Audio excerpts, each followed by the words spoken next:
Welcome to Chapter 24 of Fire Emblem Engage. It looks like we have 2 out of the 3 remaining artifacts in this finale sequence, and presumably there will be something that comes after that, possibly a chapter or 2, as we approach the final confrontation with Sombron that is going to come sooner or later. But with most of the hench villains already out of the way, armed with a powerful artifact from Zephyr, I think we were supposed to raise the sea or lower the mountain or do something of the sort, but honestly that was a few days ago and I can't remember. So, let's get into it. Let's see how much we can finish. It seems like we're on course to finish the game in the next few sessions, depending on how slow we are. Let's see.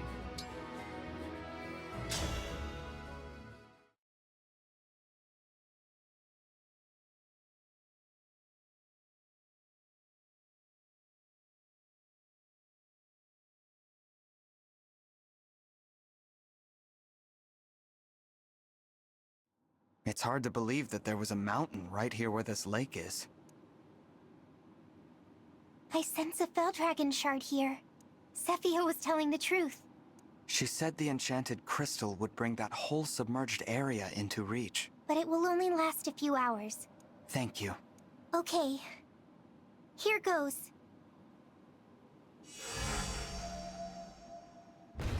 It's starting. But wait. The mountain is rising. Or the lake is draining. No, it's not safe here. Brother! Vale!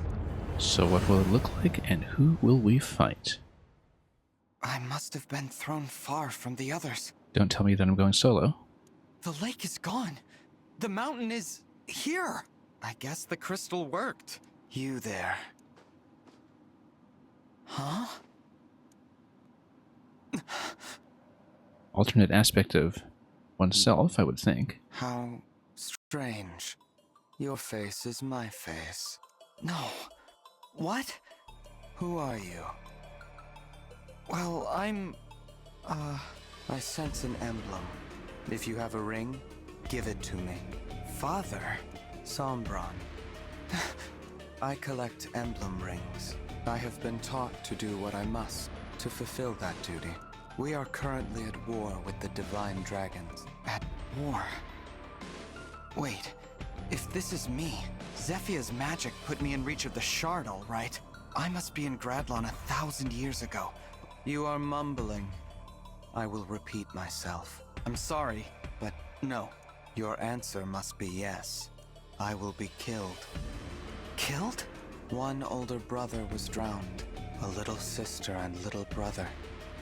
They were cute. Some siblings died in the war. Disposed of? The defects require disposal.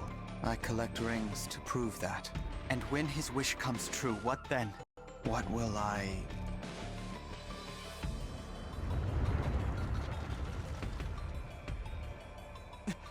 What was that? That is an avalanche. But I hear some of the corrupted nearby. There are, maybe, intruders. The others must be here somewhere. So do we begin this part of the map and fight solo, or we'll find out. Them. Marth.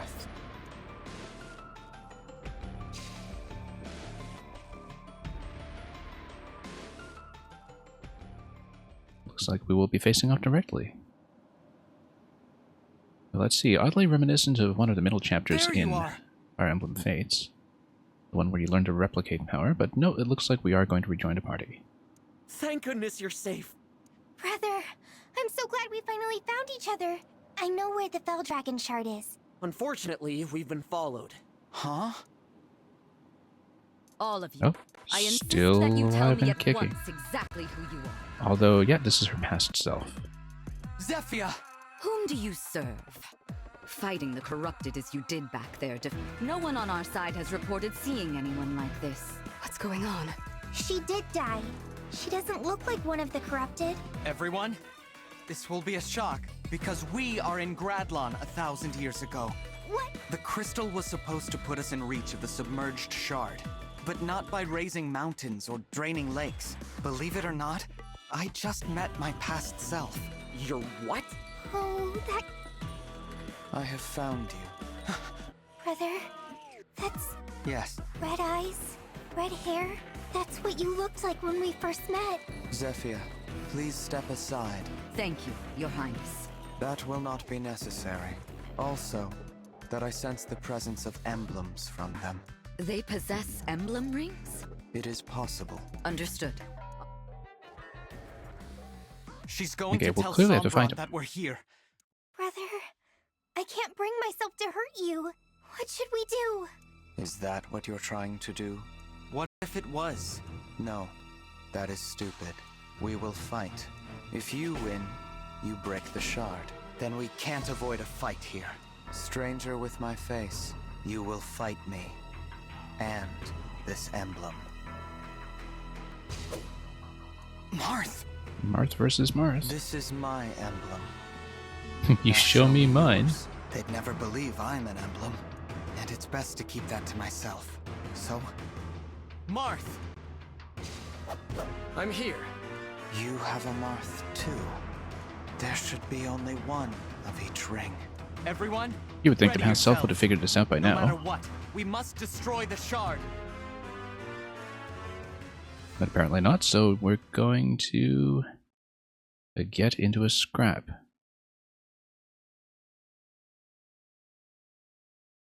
And we'll see if this little diversionary subplot is just going to last for this single chapter as we deal with the second of the 3 shards, or if it will be something more elaborate.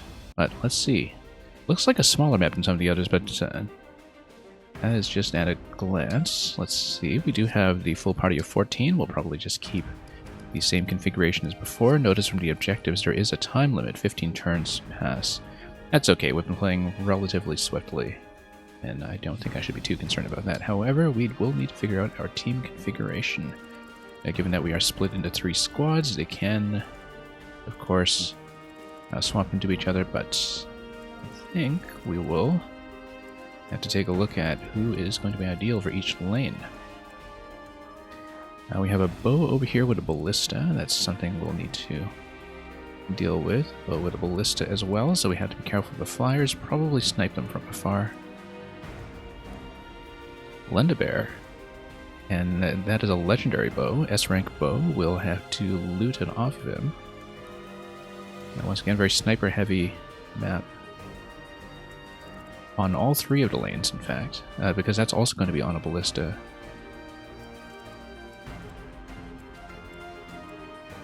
Got a couple of great lances here. Let's take a look at the defense values. Yeah, very high attack, high defense on this lane, but it's all physical. At least until you get into the back line.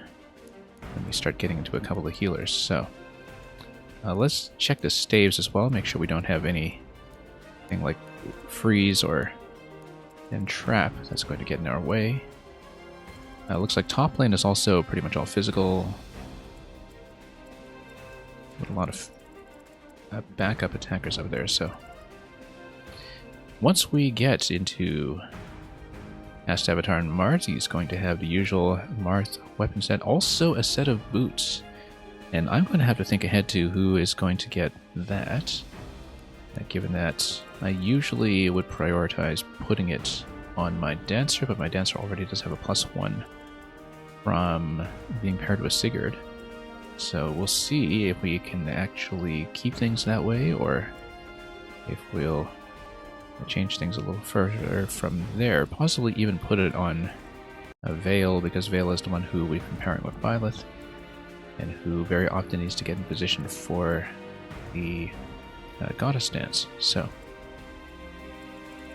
but that's okay. That's something we'll worry about at the end of the map when we finally snipe him off. Defensive value is not too bad here. Lodestar Rush, though, that's something we'll need to be aware of. Ideally, we just want to burn him down quickly over the course of 1 turn. And the objective is just to defeat him straight up, so we don't need to worry about this too much. Interestingly enough, I guess that if you did pick the female avatar, you would also get that as your foil. who is going to be your past self on this map, but of course we will not see that on this run. Alright, let's see. It's going to be 5 in this lane, 4 and 5. So center lane here. We want to Trin into center lane because she synergizes very well. Also, yeah, the damage from these guys isn't too bad here. Just mark the ballistas accordingly.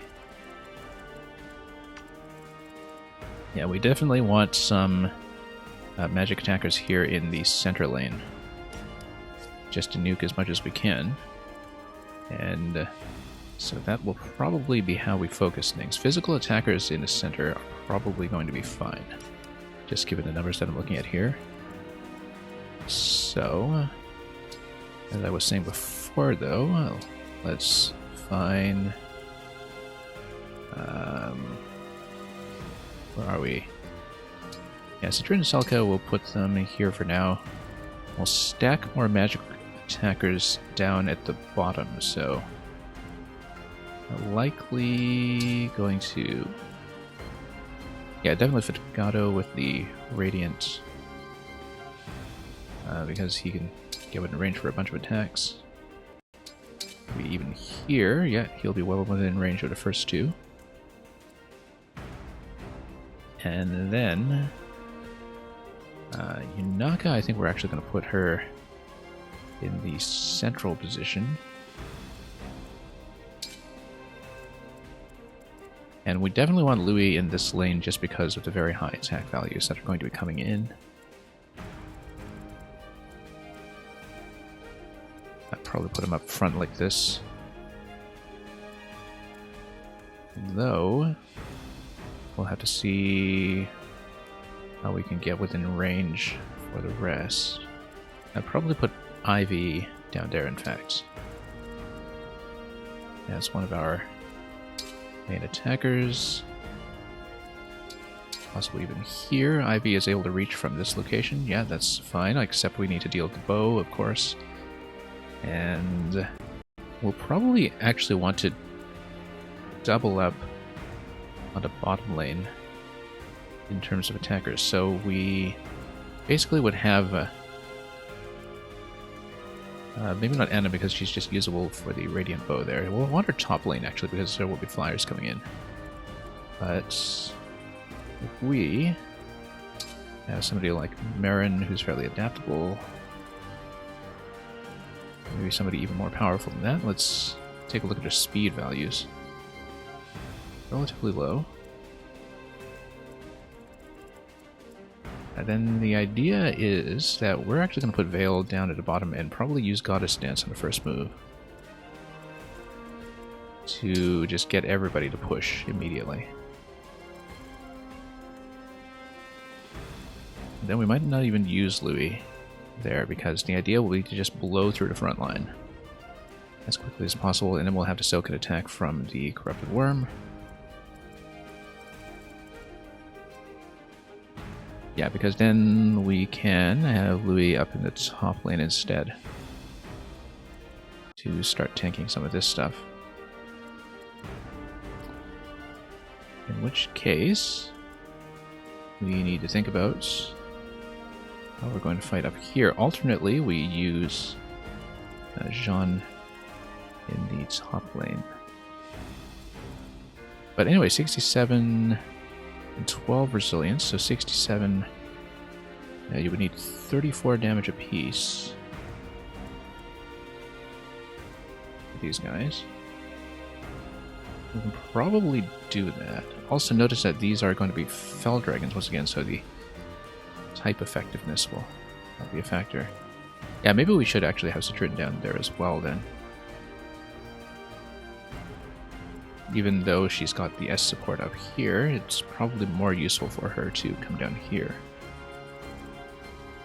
And the idea is that we just try to blitz through all 5 of these on the first turn, which will require some kind of tricky party configuration, I'm sure.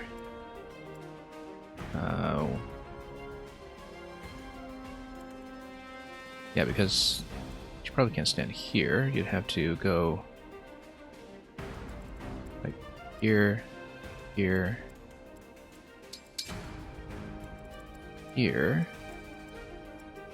and then Gato up here. Let's see. Yeah, you'd only really be able to catch 3, and movement doesn't quite work to make that happen. Need to get her up front. So we probably can't push too aggressively here. Let's just figure out how the movement's going to work. Now, regardless, magic attack is only going to be 38. And here, it's not really going to get to kill. But we want to push hard enough. Well, these guys are standing pretty far back. They can't proceed very far. Interestingly enough, it says... Oh, that's why, because there's fog. Yeah, we need to watch the fog tiles, because the fog actually obstructs a fair bit of movement. That's what the issue is. And the fog also creates avoidance. Which is why this guy's got an avoidance of 110. He's going to be particularly hard to hit, unless we hit him with magic, of course. And specifically with a mystical unit, who will be able to ignore that.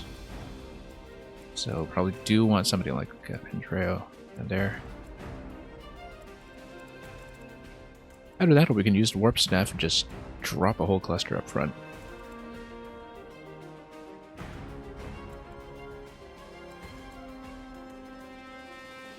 That might even work. Because then you would have 6 attacks over the course of this turn, if I'm not mistaken. So these guys, you got 63 over 10. 64 would be 32 damage apiece, which means 42 magic attack. Can't quite get that. I don't think you quite have enough with any of these, unfortunately. So we'll have to go maybe a little more slowly, but then the fog will obstruct these. I think the goal for this bottom round this turn is to take out these 3. So the question is, how do we ensure that we can take out the bow? This one's got 50, you have to do 25 apiece, it's going to be 40 magic attack against that. So likely Citrin will be able to hit. Because with Mystical, she'll ignore the bonus, but she needs somebody to give her an additional boost of movement, which means Seedall will go down there. Where's she? Yeah, here he is. So basically, Citrin will get a first attack. And yeah, because of the fog, she actually... Anybody on the ground will need to account for that. So basically, you can get her here. Seedall can then do that. Gato's not going to get within radiant bow range, unfortunately, if you do that. The range is going to be a little off, but if she goes Thunder on the first move,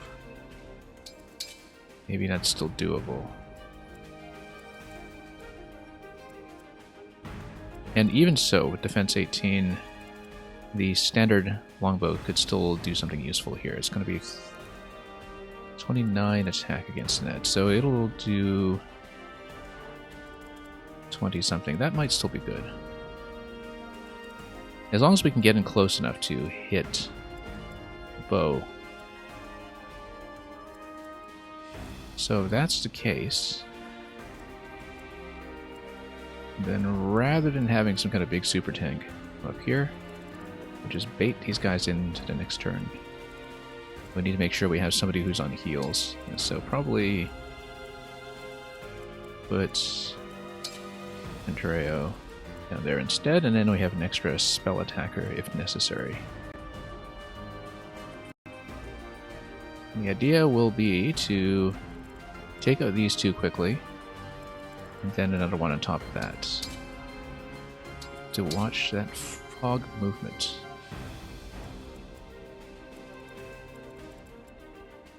Don't know if this is going to work. Because you'd basically have to have... So she's got 51 attack. Magically.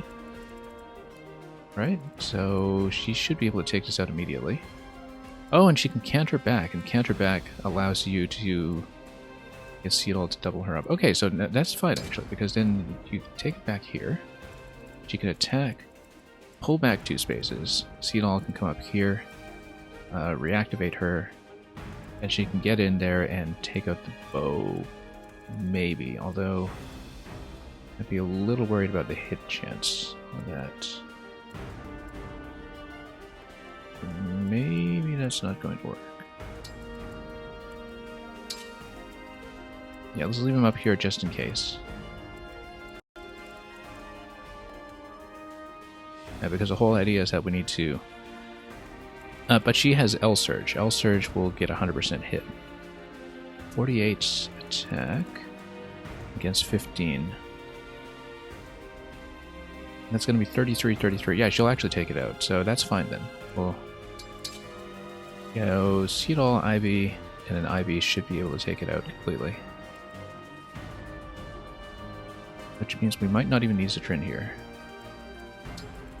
In fact, yeah, then we can go back to our original plan of putting somebody else down there instead. Let's see who it's going to be. As long as we have some kind of spell attacker in each group, I think we're probably going to be fine.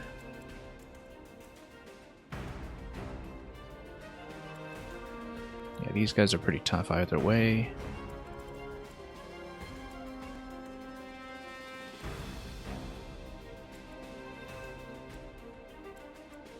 Bale should be with one of the clusters of 4. And in fact, same cluster as Seedall would make a lot of sense, because then you can make the double play down here and really push through the center.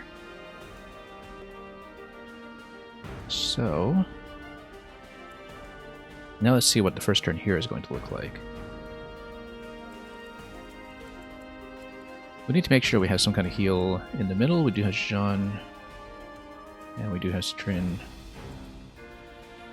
And the thing about Jean is that he can, given the right position, go immediately. And then Yunaka would be able to finish anything off if necessary. So this might be fine. We just need to make sure we obstruct the Thoron from doing very much.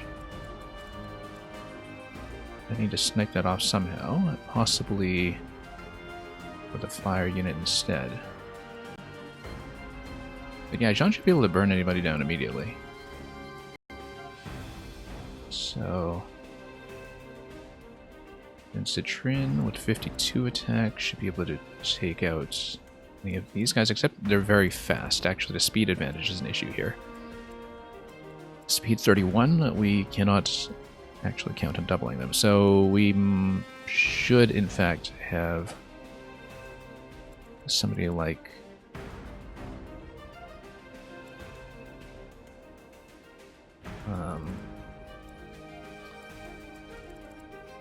well, let's see.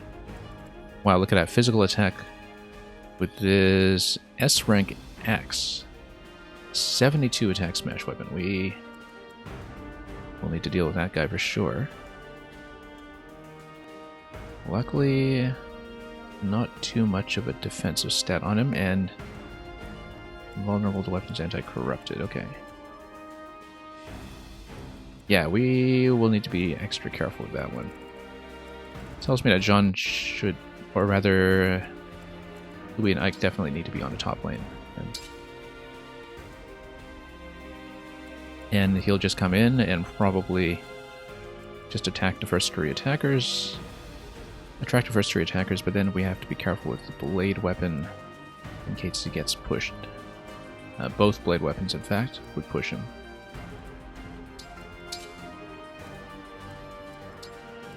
But if he controls this position, then I think he'll be fine.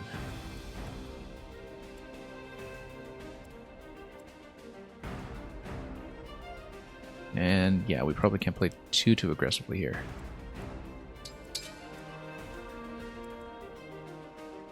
Yeah, so first one here, if we can get him in fog, actually, that's even better. Put him in a fog, get first 3 attackers to come in, And then we can hit him from there. Also, Yunaka would be good up here because she'd be almost impossible to hit. Although she wouldn't quite do enough damage physically, so I think we will keep her in the middle. But ideally, we want her to fight from within the fog, if she can. This is not fog, okay. Ideally, we actually want Chloe in the middle block, because she can reach everybody pretty easily and will not be obstructed by fog, and can also pull out afterwards, which is rather important. And because this way she can come in and try to snipe off the Thoron right away. If she does, then we would be able to defend from there, I think. Okay, so we'll do this set in the middle. Sean would be the main healer. And we need somebody on heals in the top group.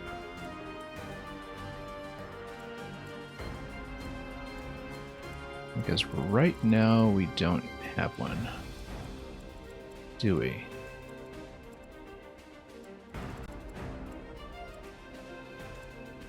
Yeah, Jean is a turn on heals down there. So if somebody needs to move up, it will be either Pendreo or Ivy. We need Ivy for to play down here, so Pendreo, we're going to swap in for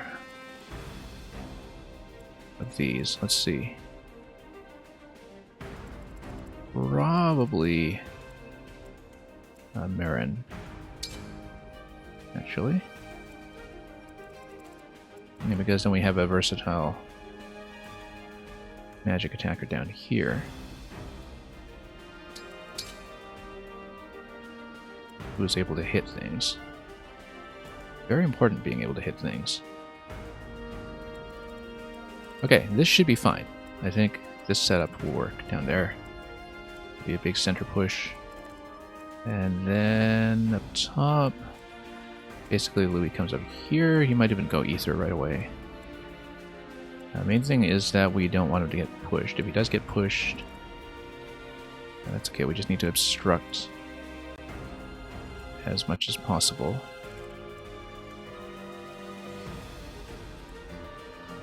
And just keep everybody behind him. Alcris could in fact hit with the longbow down here, but you would need to prevent anybody from flanking him. 1, 2, 3, 4, 5, yeah.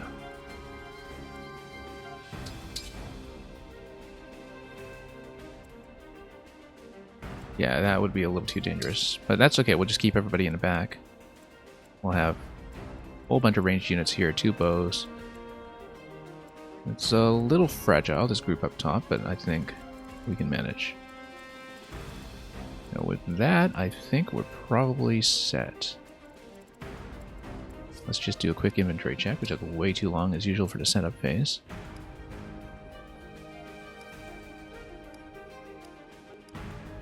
And I've also been using the warp staves a little too aggressively on Pendreo. We had so much fun with them in the last few maps, but we do need to back off on him just a little bit. Also, I do have silence on him now in case of magic attackers. I don't know if we'll keep that, but let's take a look. Are there mages we need to deal with up top? Not really. So silence might not actually be useful on him. But we might potentially do something like fracture on him. If Pendreo's going to be on a top lane, that might actually be a good thing to do. Just swap silence for fracture. Let's see how we're doing. I did take the shield art off of him because we frankly never use it. Yeah, let's actually swap it for the silence. We have double silence on Seedle now. In reserve. We might actually want to swap that as well. So we have as diverse a range of staves as we can possibly put together.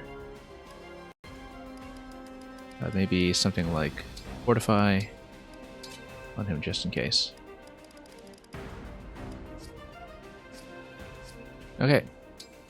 with that, I think we're just about ready. And yeah, Citrin's Nova ability is going to be fun to play with as well. That's the one we looted last turn, which does a double attack. I think we should be able to do a fair bit of damage with that. So, let's save it.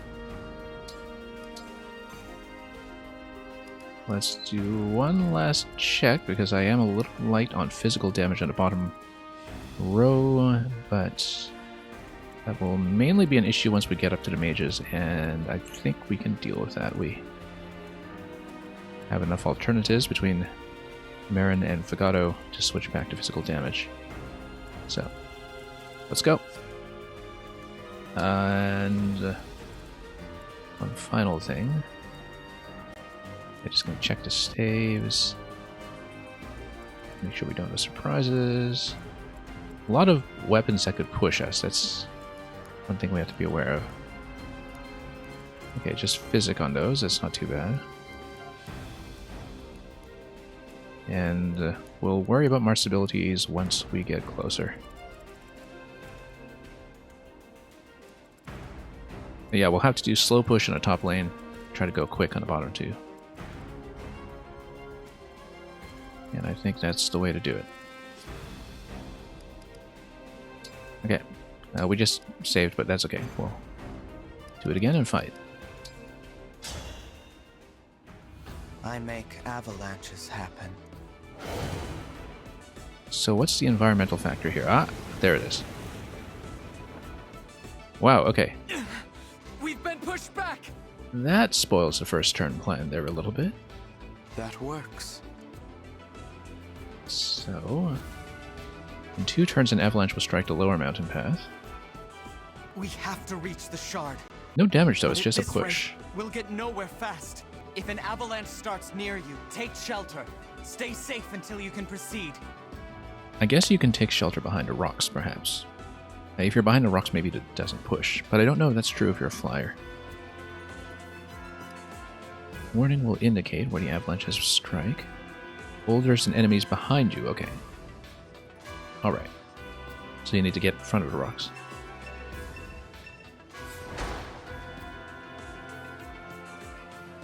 And this is the first limited turn battle we've seen in the entire game this far in, so... Okay. Fun idea.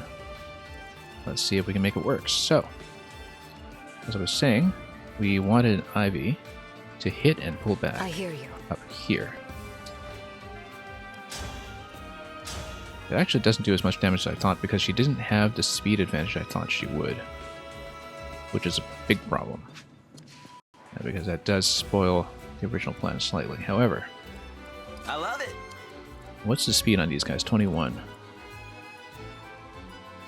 That might be okay because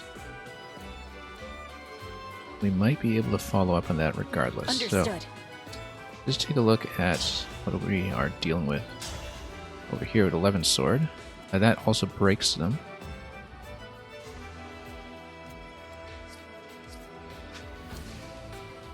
And does Fagato have counter on him? He does not. So, we need to be extra careful with that.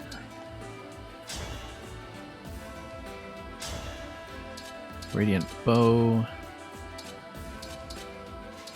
And the Brave Bow doesn't quite do it. So yeah, that'll be 3 attacks over there. If she switches to Corrin, though, she's able to immobilize the whole cluster. And that might be fine, because if she immobilizes them with an attack, that's still going to prevent any issues as long as they don't have things like tomahawks. Yeah. Because you basically just kill one and then immobilize one. And Veil could always prime a second attack as well. But we shall see. I think we'll take one out.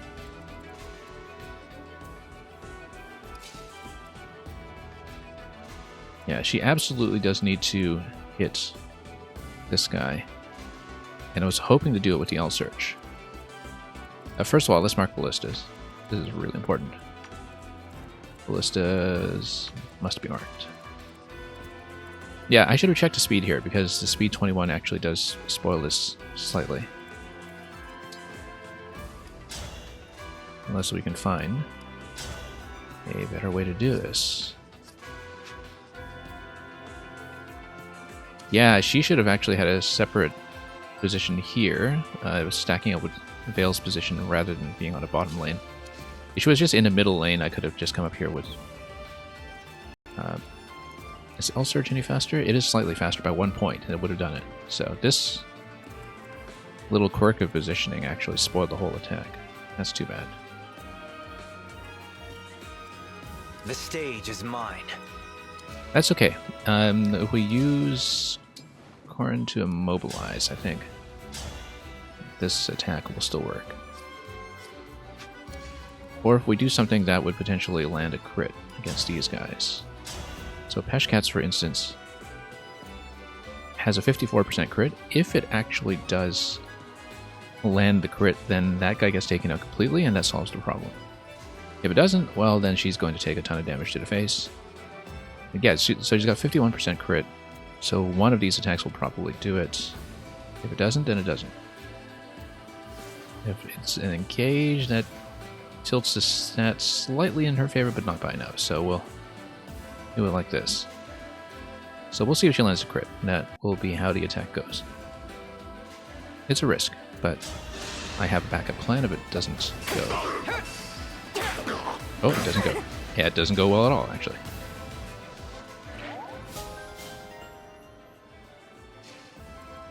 Okay, that went poorly. That's fine. That went about as poorly as it could have. In fact, is she within dragon range? No, she's not, thankfully.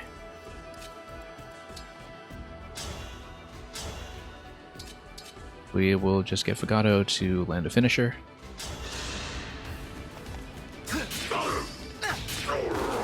That's okay, roll the dice, you win some, you lose some.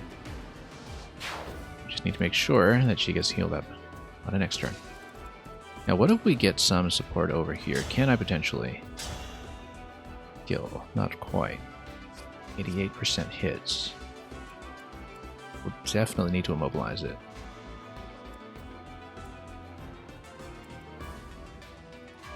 And then we pull her back so Seedall can give her a second burst. Probably standing back here. So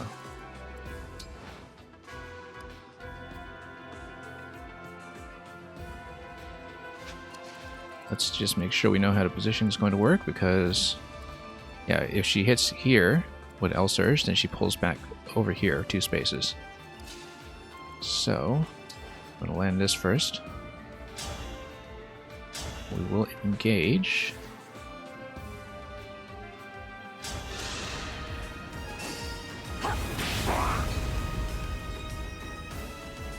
I'm just going to freeze it. Then we'll pull back 2 spaces. I think that gets within the Seedall range to dance. Now let's see if the calculation was correct. If it's not, then... Oh yeah, Seedall's able to move an additional space, so let's do that. Put him in a fog. Then... 84% will want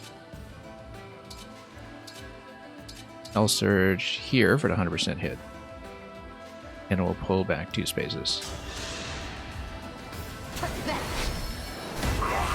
In fact, the crit is just going to land. That does the job. Yeah, so 2 turns until the avalanche. We just need to make sure everybody gets in position. I can do this. In front of the rocks, perhaps. In front of each other. And no merging off of Byleth just yet. So yeah, this will be fine. It didn't go too well for Marin, but she will live. Alright, middle cluster. We didn't expect to get pushed back, of course. That does, once again, spoil the turn just a little bit. Because Celica's positioning doesn't work nearly as well now. That's okay. We'll just make sure we get Jean into a defensive position in the fog. And we'll try to attract a few attacks in. Possibly get some kind of sniper Chloe if we can. Let's see. Let's count spaces. 1, 2, 3, 4, 5, 6, 7, 8, 9, 10. What a For lovely example, scene. if she... It's Astra It's over just here. like Let's just see if we fairy tales. know what that is or isn't going to hit. It is in fact going to be able to snipe most things. It is not going to get nearly enough on the worm. Eventually I think we'll want to save that for the ballista. So we might even want to drop doubles with her since there's just the one ranged attacker here with the Thoron. And he does hit somewhat hard. It's going to be 45 magic. That also, what staff is he holding? Physic. Okay, so we can't just damage somebody without getting the kill.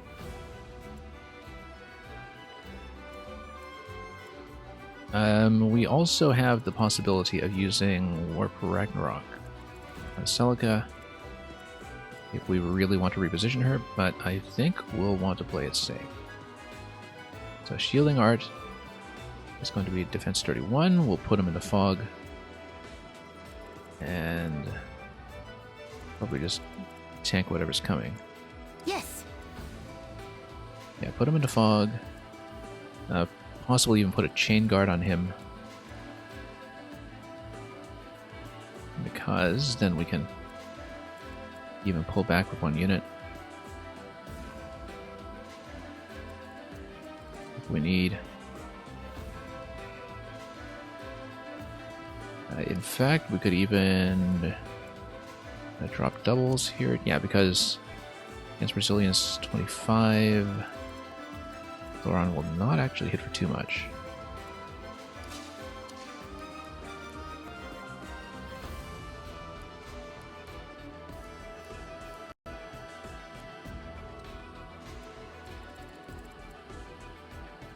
I don't know if we want to blow the engage right away here, though. We probably do, because then we get some damage going on her right away. And leave Astra open as a possibility. And then we can have all these guys start to attack in as well. So it'll probably engage over here. And we put Jean up in this position in the fog and do a chain guard with him. Maybe even do a chain guard first and then drop 3 doubles. No, I think this will work, actually. Let's go over here, Jean. Chain guard in this position. Now, if we were to call doubles, it would just drop 3. And we'll put her in a guarded position, where she would only really get hit by Thoron. But if we go doubles like this, then the doubles would themselves be chain guarded, and that would be potentially fun. I want to make sure we understand what the dragon range is going to be. Yeah. Okay, let's do that.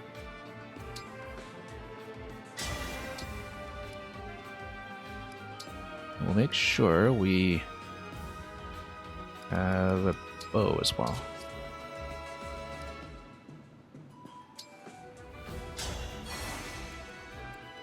Then we'll make sure. Yeah, because these guys can't really hit in the back position. We can have somebody stand back here and be safe due to chain guard. My pleasure. Probably Celica back here. Who, if she gets hit by Thoron, she can respond in kind, so we'll put Thoron on her.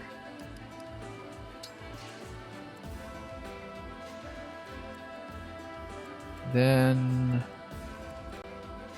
stand I've got this. way over here. Not with the silver blade. We want probably Bresson, and then let's see. 48 attack against him is going to be doing 25. Then just a magic attack here. 45 magic attack. Yeah, that's a little too much actually. But chain guard will only be able to protect against one of these. That's fine. I think the calculation actually does work out. Let's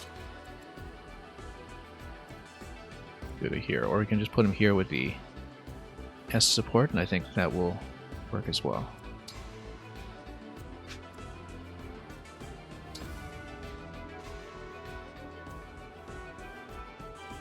I think that'll actually work. It is susceptible to a couple attacks, though. Let's go here. Okay, top line is going to go now. So top, the idea was to put Ike over here. The blade potentially does push him out. That's the main thing that we need to be aware of. I'll also notice that of leaf size of attack. It's not going to do too much right now. So we just need to attract everybody in. And even if he does get pushed around with a blade, he's still within range for the ether attack to do something, so I think we will do it right away. Your orders, please. It won't take much damage either. Although, yeah, he doesn't even need ether if he's just going to defend with the Great Lance. So we'll just defend with the Great Lance, I think. A ranged weapon might be better because it can hit the tomahawk, but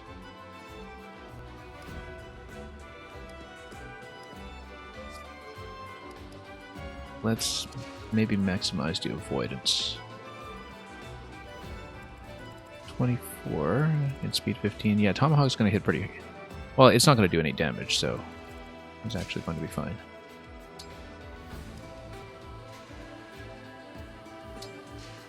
Just wait here. Yeah, no need for the ether, I think. We'll just stand back. Yeah, Alchris can stand in here. If he tries to come here with the tomahawk, I'm pretty sure that's just going to miss. We don't need longbow for that. We would want, let's see, silver bow or, yeah, he doesn't have a spell bow, so silver bow is probably the way to go when he's on defense. We'll probably just put him here. Now we can do something similar with Anna, in fact, since, yeah, she'll be hard to hit. And in this case, she does have the Radiant Bow, as well as the Killer. I'll put her on Radiant, I think. Killer Bow does even better for avoidance. Radiant is 42 over 14. It should hit twice. Yeah. So I think that actually is how we'll do it.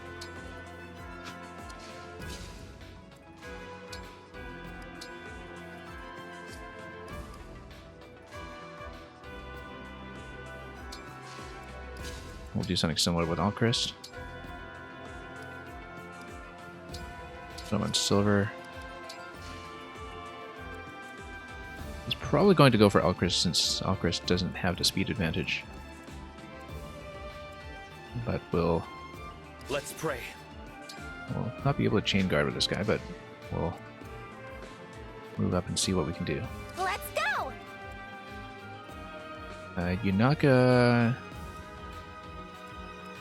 probably should have assumed a position inside the fog as well, but no, we'll just take her back here. And we'll be ready.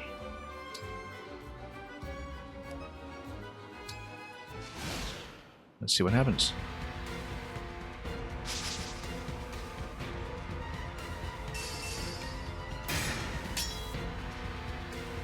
Yeah, starting with the Great Lance is going to be fine. If this is a miss, it won't really even be a push.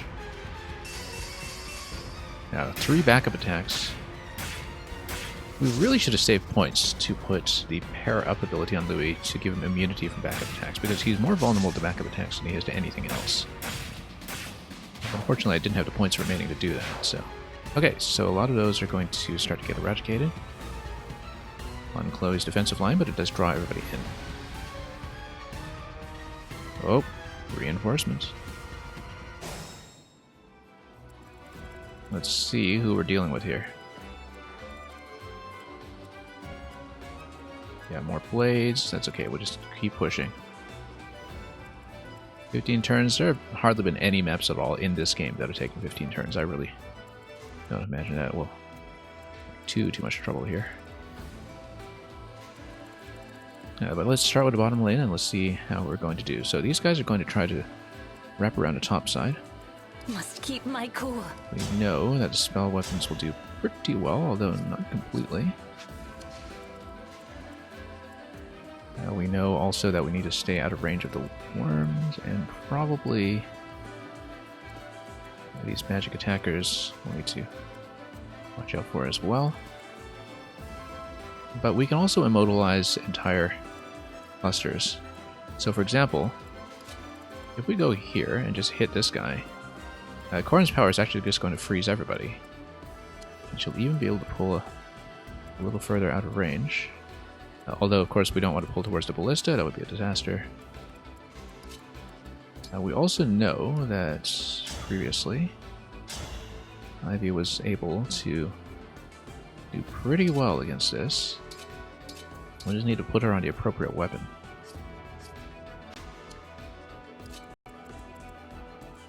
But if she pulls back, we could do quite a bit.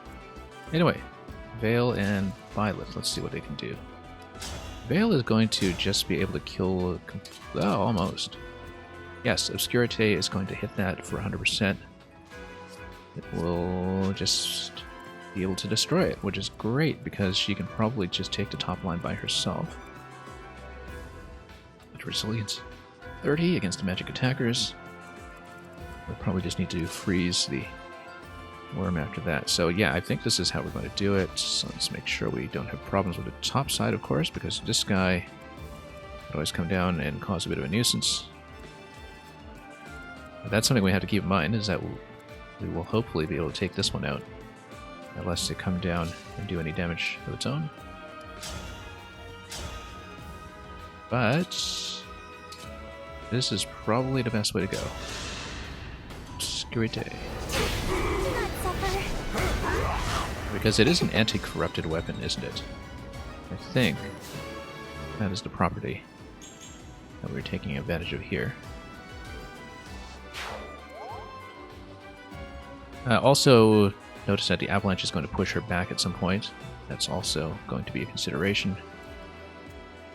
We don't know how far back it will go. Whether it's... I mean, hopefully not all the way back to start. That would not be great.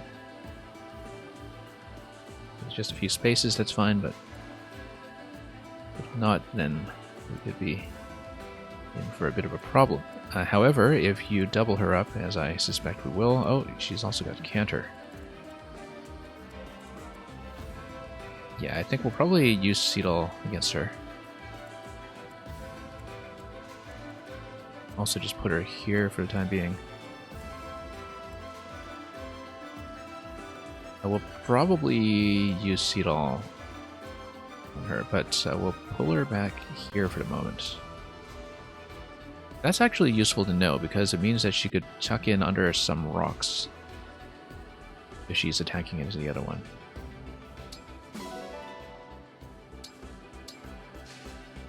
Because since Veil has Canter, if she's able to hit this guy, then she's able to tuck in between the rocks.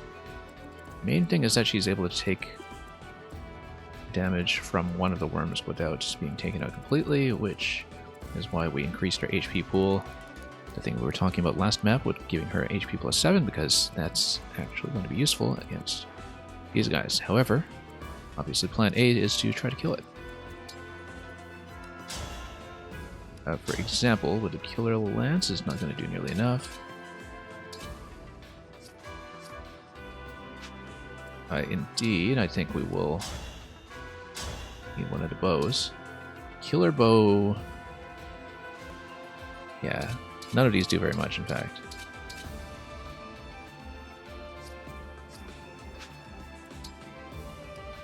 Too bad.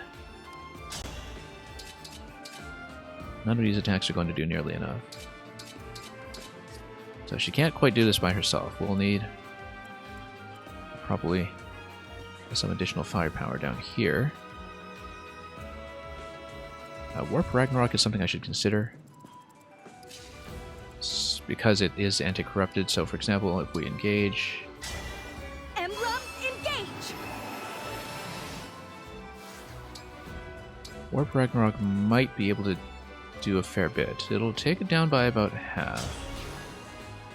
It'll do 28, it'll leave 29.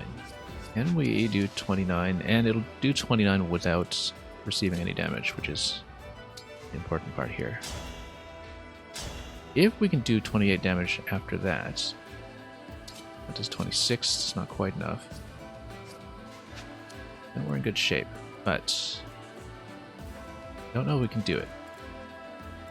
We may just have to soak the hit from the Corrupted Worm if it is attacking in to Veil next turn. I think we'll probably just have to soak it. Or just block this unit from moving. So for example, you just put Chloe down here, then you obstruct it from going down. It still has a 4-range attack though, so it'd still be able to hit. That doesn't really help. Anyway, let's get into the fog maybe and see what we can do. We'll just need to attack. There's not really much of a way around it. And we don't know exactly when in the turn order Avalanche is going to hit either, which is a rather important piece of information. But anyway, Inaka can come in and she can take somebody out. These are statistically equivalent. Let's just take out the one in the back. First one's free!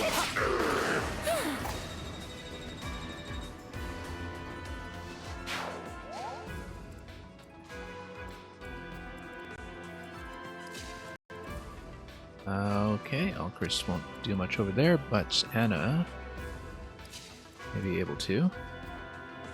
Also notice, yeah, we'll have to take out that whole cluster down there anyway, so not a big deal.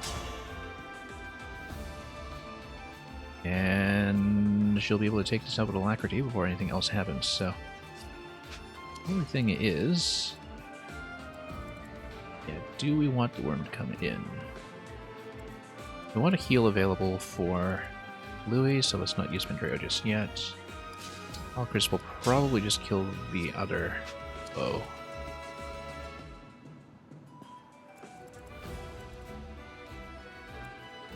So yeah, let's leave her in this position so she has some flexibility. Actually no, we want the rocks to potentially stop her, so let's go over here.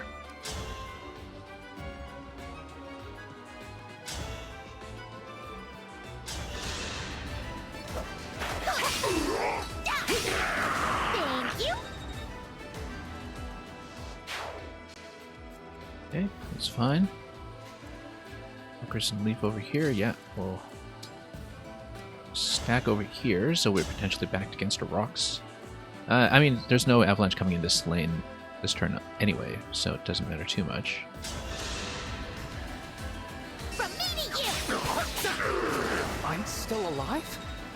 He's still alive. Remarkably.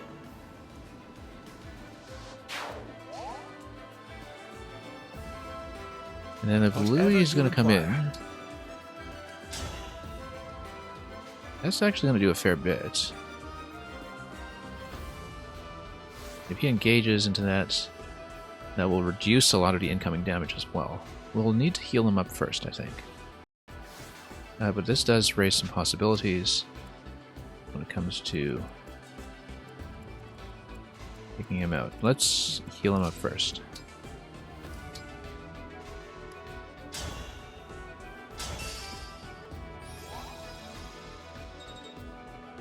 But we need to be aware of the other weapon, of course.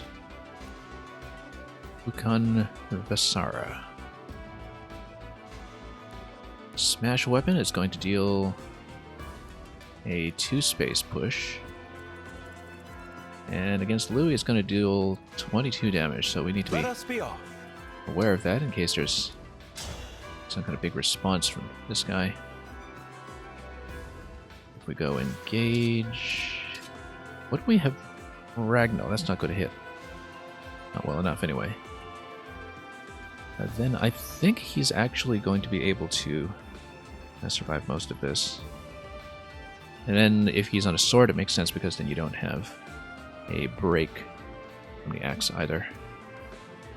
And again, we need to see what's going to happen with the avalanche push. Well, it's not going to happen up here, so it's fine. I think we just have to come up here and hit, and then it'll whittle down to dragon prior to the next turn. So we'll just come up here and go Ragnall.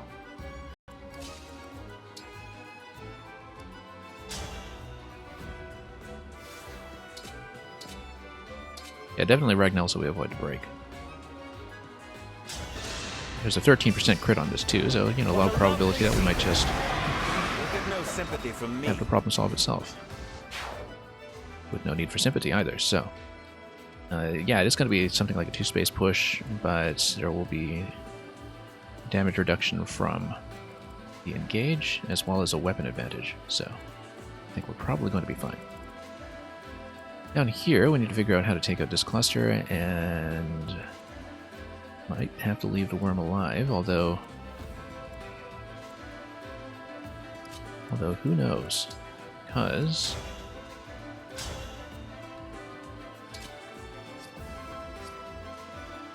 if you have something like Cuddy 12, 5, and 2, yeah, it's 22, 24. Best she's going to have is with a bow.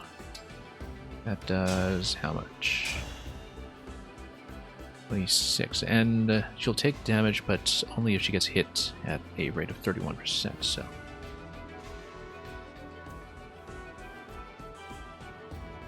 We might risk that. There's a low crit. We actually might want to go killer. No, this doesn't do nearly enough. Not nearly enough. You basically have to have both hits. A crit there for an extra 20 damage or so. It's just not going to do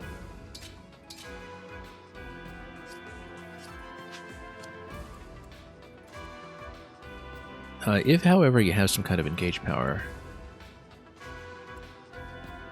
What's a Trin? No, she needs to engage with Celica for Ragnarok, but is there a way we can boost her slightly?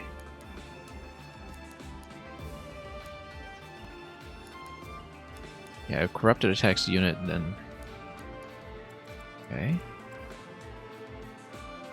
Let's actually bust this down first so we can clear her passage.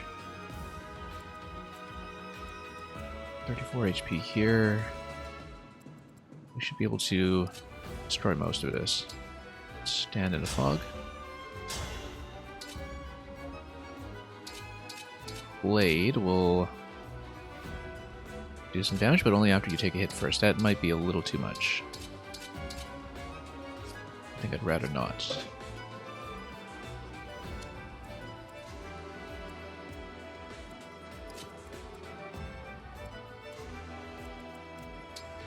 However, what about the one back here? Again, Blade's not doing enough. Maybe as a second attack. Yeah, we're a little short-handed down here in general.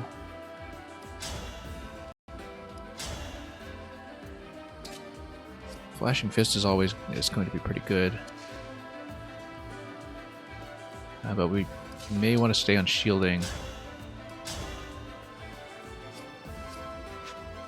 Not that the defensive statistic matters, but the fact that you'll take a +5 damage from that might be consequential. Anyway, I think we should just stay back then with Citrina Celica. That's 43. It's pretty good. Yeah, we just need to stay back.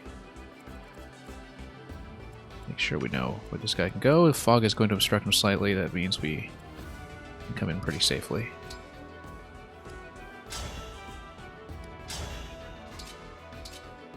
Nova, in fact, does very well.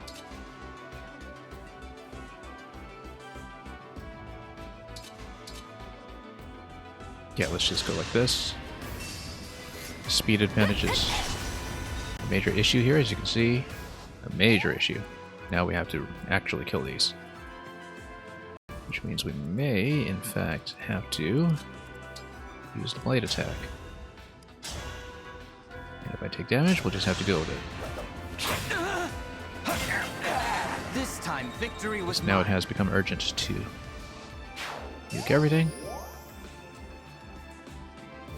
Yeah, so Jean's got to kill one, Chloe's got to kill one. That's the short of it.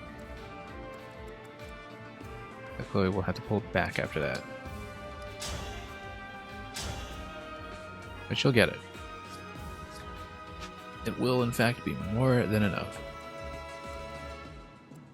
And maybe, if she gets over here, she can obstruct the movement of this unit a little bit. Don't know if that'll work. Let's see. Yeah, no, she'll go down here, she'll hit, and then pull back.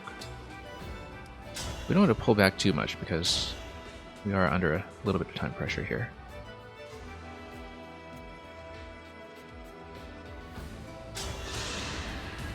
I'll be the next one's mine. I can't retreat now. But pretty soon, we're going to need her on Astra to take out the bow that's up top. So we can't pull her back too far just yet. Okay, so this guy's not going to hit too much. He is going to hit Jean's position, so staying on shielding art is going to be the right idea here. And we just try to avoid the attack. Pull the dragon over. Now the bottom lane is going how I expect anyway. The dragon's going to be pulled down to try to land an attack on Vale. But yeah, it looks like we will want to freeze all of that stuff. Now, how much is Torrential Roar going to do? That's a very important question. And also, she can't get it from here, so never mind that. However, Torrential Roar goes this way. No, it doesn't do much. Yeah, it looks like Ivy and Corin will try to freeze everything up there. Then she pulls back by 2. She's still within range of getting hit by the worm. But is it okay to get hit by the worm?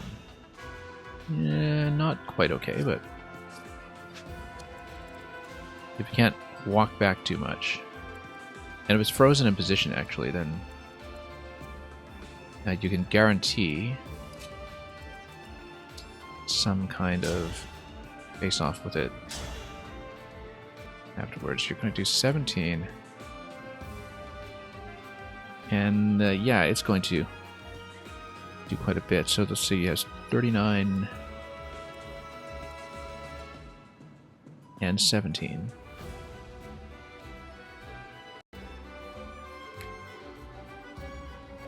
Okay, no, she can pull back to this position, so she's not facing this guy.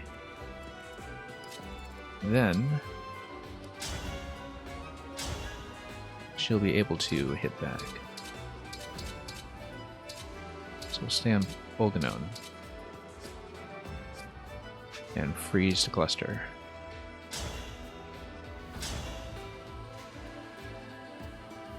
Yeah, problem is, yeah, no, that's okay. Then she'll pull back 2 spots. I think that should be fine. Here or here. Nothing skill-wise that I need to be aware of for that, I don't think. Let's see. Yeah, because what does this guy do? Elwind, we'll want to avoid that, obviously. Elwind, instant incoming damage. Yeah, let's just freeze it.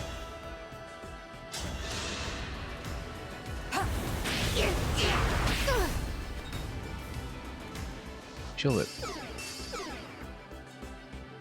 Back. Yeah, we'll pull her back. We're here.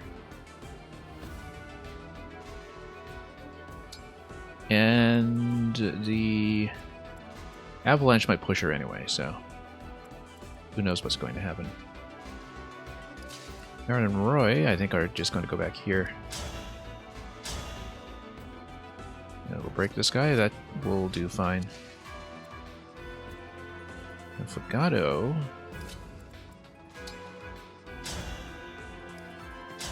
Radiant Bow is actually going to do quite a bit here.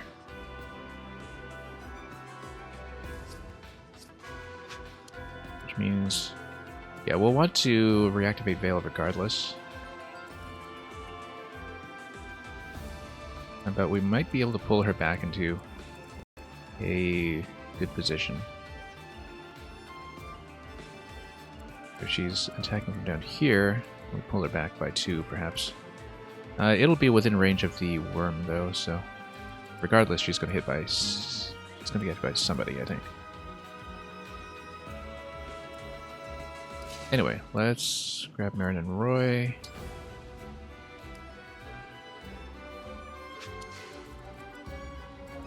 Yeah, we don't want to get within range of that guy just yet. So let's just do this. She'll probably get pushed back to the rocks. Ooh, I just spotted a rare bug. Should make a good programmer. Spotting a rare bug like that. Anyway, Fogado... we'll pile him in front, maybe. Maybe even here. Because then he would be the one who would take damage from this guy.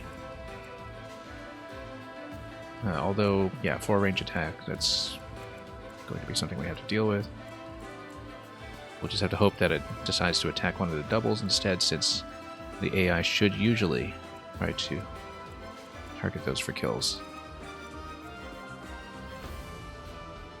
I think it's probably better to have Fogado in that position than Veil, but we shall see. Actually, yeah, no, let's just put him... We know Veil's going to kill this thing. You know, the best you can do is camp out here. Hit him up. Or even go 1... no, okay.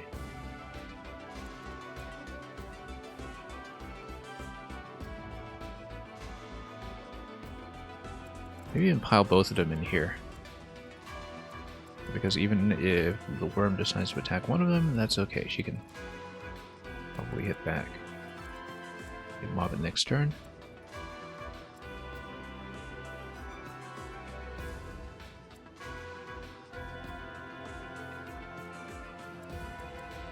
Maybe even get Seedall to prepare the preliminary attack here. Let's take a look. Go Radiant Bow down here.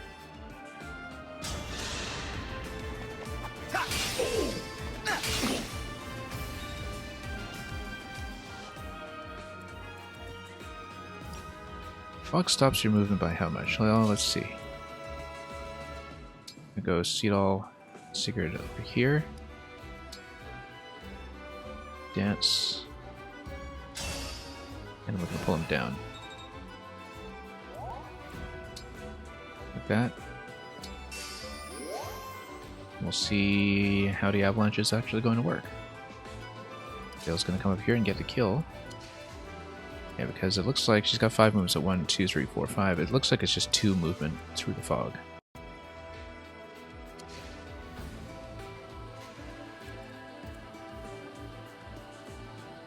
And then this guy is going to hit someone down here.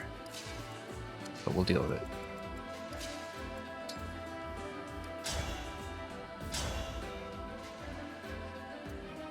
And she will get the first hit, so that's fine.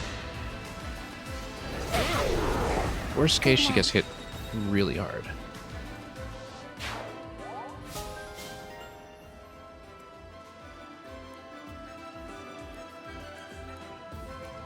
Does she have anything actually effective against Corrupted? Not really. That's okay, we'll put her here. Okay, let's see who the dragon attacks. That's going to be consequential. Okay, that's expected. Hit pretty hard, but... Oh, didn't expect a heal. That was a bit of an issue. Now that's okay. The whole point of that attack was to freeze everybody, so we are fine. 2 space smash, as expected. Some more reinforcements coming in the back line, and then some flyers as well. Now let's see what the avalanche does. How much of a push are we talking about? All the way back.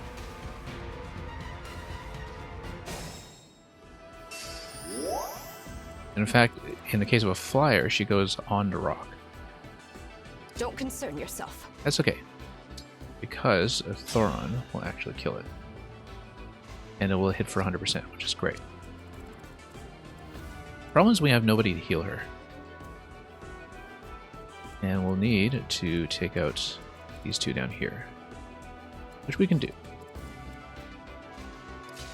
In fact, a Veil can also take that out. Now we have Thunder down here. That's not going to be too effective, though. However, Fagado coming in down here is probably able to take out a few at once. Now, a good thing about Ivy is that since she is able to canter, she might be able to canter down here. Just trying to find a good setup for her, too. Yeah, because if she goes Thoron, she's able to go up here. Or, well, the idea is that we want to do the kind of triple position with Vale and Seedall down below. But anyway, top mountain path is going to do its thing. We'll see what we can do. Alcris should be able to hit this without too much trouble. Also, yeah, you're just going to be able to survive this. We do not want to stay on sword because of the lance advantage, so we'll probably just face off against Great Lances directly.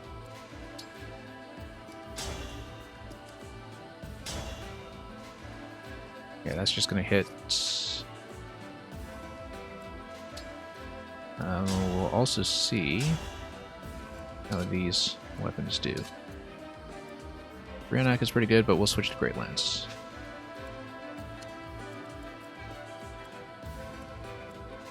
One of these have the ability to hit, yeah, but it's going to be within range, so we won't mess around with that too much.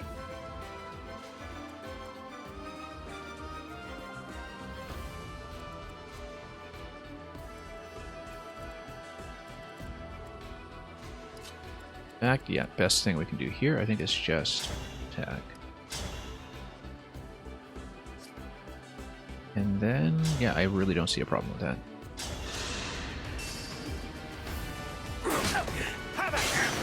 I could take on anyone. Now, who gets the S rank Smash Axe? Into the convoy, I think, because we don't really have a good high defense axeman right now. We have Anna, but we discovered with Hurricane X earlier that she's not really best positioned to use smash weapons, just given her low defense, so we'll convoy this for the moment. We'll let these 2 attack in, and we'll just take all of these and position them ahead of some rocks. Okay, bottom lane. Aaron and Roy are also able to hit this pretty hard. Not hard enough. We'll almost certainly want to go for the Thoron play. Now, Seedall. Yeah, if she gets over here, this Thoron pulls back 1 position. Seedall comes here, you can go up 3. Fugado.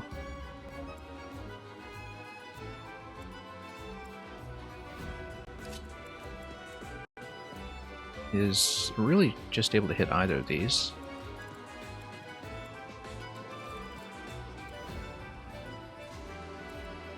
But then he's going to be kind of out in the middle of nowhere. We want to maybe reactivate 3 units if we can, using Veil. We might even use Veil up here to take out a worm, so we'll think about that once we get something going. Also, 2 turns left on Chloe. If we want to go Astra, we'll need to do it fairly soon. 5, 6, 7, 8, 9, 10. So let's say she goes here. What's Astra against a bow going to look like? Let's see. She's actually out of range. Hang on. Really? How's she out of range? Oh yeah, I see. 1, 2, 3, 4, 5, 6, 7, 8. Okay, so let's take this out first. Fist weapons, flashing fist. We'll need to make sure nobody's standing there, unless they can take it. 31 was Jean though. Is Jean maybe able to do it? So Citrinus Celica, let's go over here first. Boganon, if she has the adjacency bonus, I think she'll be able to survive that just fine. Nova is also going to hit like crazy, so also 25% hit and return. I think this is clearly the play.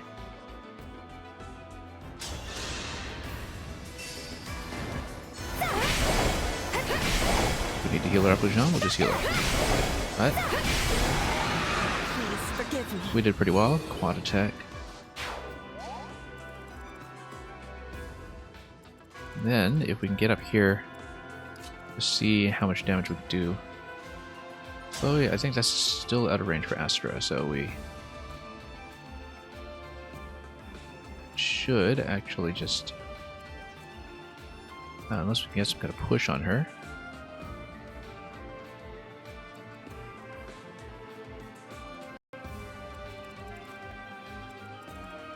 We'll have to get Jean to come up here to tank both of these units if we can.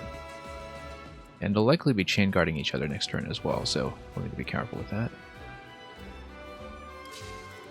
So probably this Jean up here, although, yeah, back there is not going to be within range to draw them. Shielding Art will just tank against those completely though, so.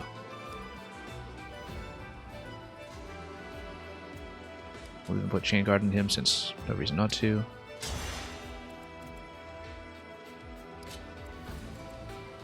And Chloe up to there. In fact, yeah, no, I should have used Jean for a heal this turn. That's okay.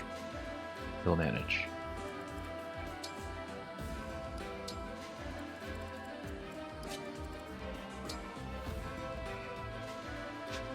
But Chloe definitely needs to go Astra. Likely against a bow next turn. Just to try to knock it down.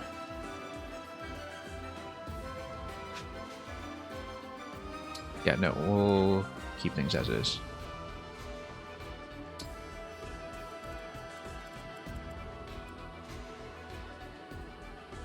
Okay, yeah, up here... Let everybody do their job.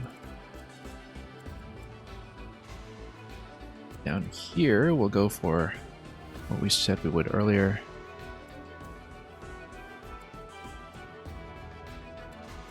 Yeah, so what I've got here, bow. Everybody's going to hit up to this location. The thing we want to do is snipe both mages this turn. I think we can do it. We might even not need to have the whole idea with Veil, so long as we maybe get Marin up there to snipe the other one. That would actually require me to perhaps... Well, let's see. Because let's say we go Veil down here. And her first attack will be able to kill it. Excalibur won't quite do it. Let's see. Obscurite will. If we get Veil to kill, then we free up Ivy to do a heal this turn. I like this. Because then we use the Seed All with Marin to knock out the other mage. Which we should be able to do with the physical attack, given that it's defense 10. We just need 30 attack. And we've got plenty with any of the daggers. So long as we heal her up first. And she's got alacrity, so she'll actually be fine as well. Veil might even be able to move up slightly. But I think for simplicity, we had best retain her here since we know this is a safe location.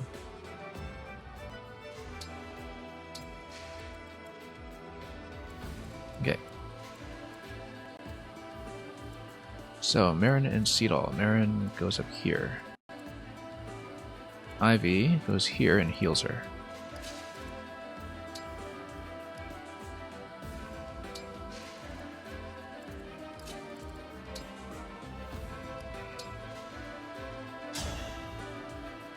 Ivy should probably drop a Dragon Vein to heal herself, but it won't be this turn.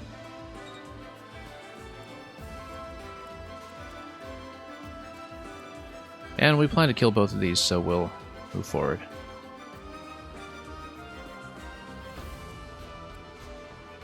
Yeah, we'll just push. If I've calculated this correctly, we are going to be fine.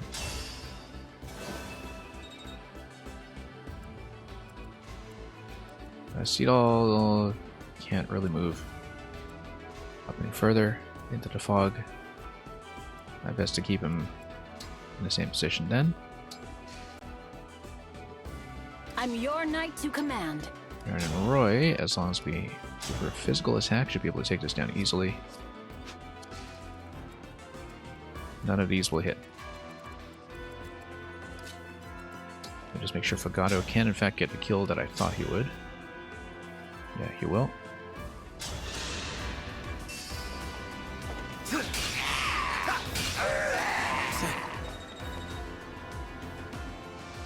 Yeah, the additional attacks in the bottom lane are going to give us a comparatively easy time. In fact, we have Marin and Roy in this position. We can have a Silver Blade attack in. The main issue is that we'll have some backup attacks be an issue. Because let's say we have 53 physical, and it's also within ballista range. We don't want to deal with that. Let's just take this out from a distance.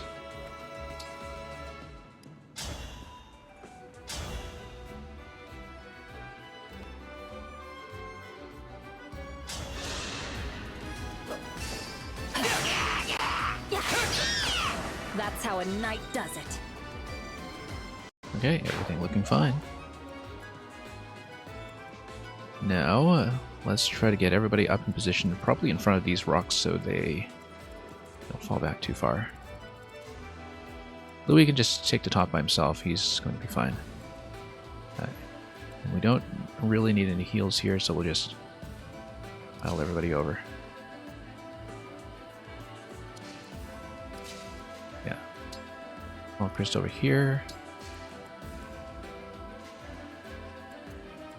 And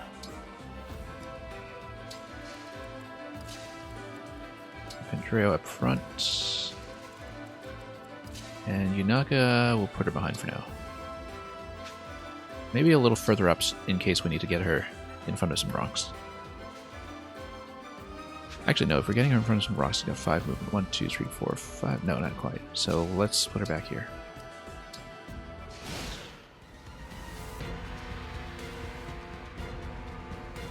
We should be able to hit the swords from range down there. And as calculated, Louis and Ike will take out the flyers.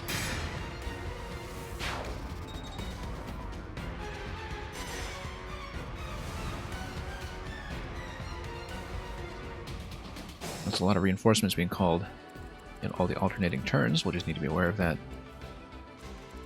Killer axes down here. Fingers down here. Let's be aware of which turn we're on. Turn 4, we're fine. Just have to creep up the map steadily. Anyway, let's see about the Astra play against a bow, because that's the most important thing here. It is not really going to take that out completely. However, if I have adjacency with Avatar, I wonder if that would change things any. because likely what's going to happen is that somebody's just going to heal her up. Depending on who has a healing staff. These two do.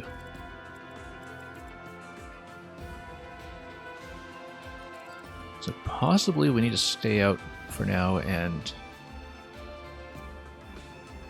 approach this some other way.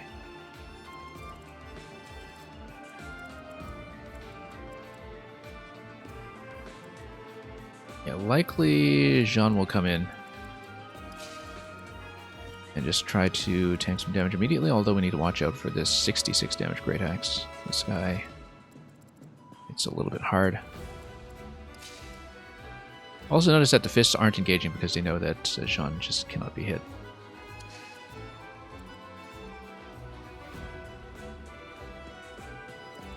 And what it means potentially, Flashing Fist is going to likely do some kind of double attack. Oh no, they won't. So we might be able to chain guard into one of these.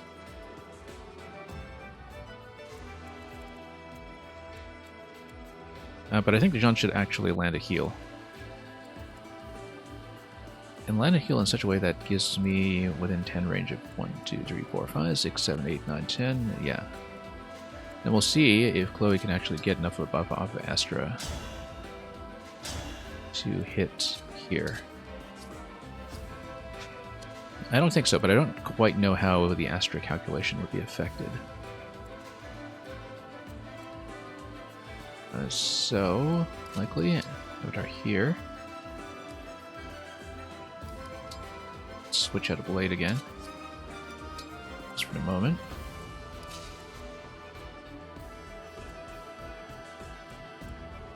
Actually, none of these guys will attack into Jean.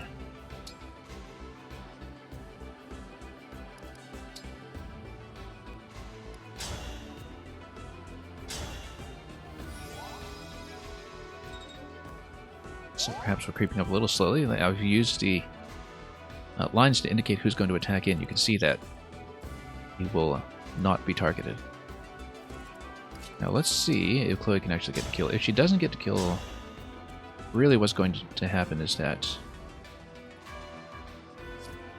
the other units are just going to pull back. So maybe she shouldn't go for the kill on the bow just yet.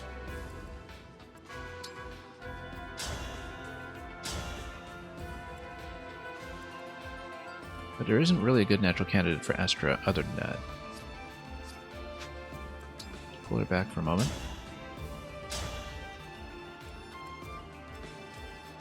I mean, she can get an instant kill on any one of these other ones. She can knock it down to 10, but it will get healed up. That's the thing. So I don't really know if there's a point to doing it. It might be more productive to take out one of the Flashing Fist healers this turn instead. Particularly, yeah, because they'll chain guard each other and that'll be a massive irritation. So we may just have to do that. And we'll have to approach the bow another way, possibly with something like Warp Ragnarok, once we get to it.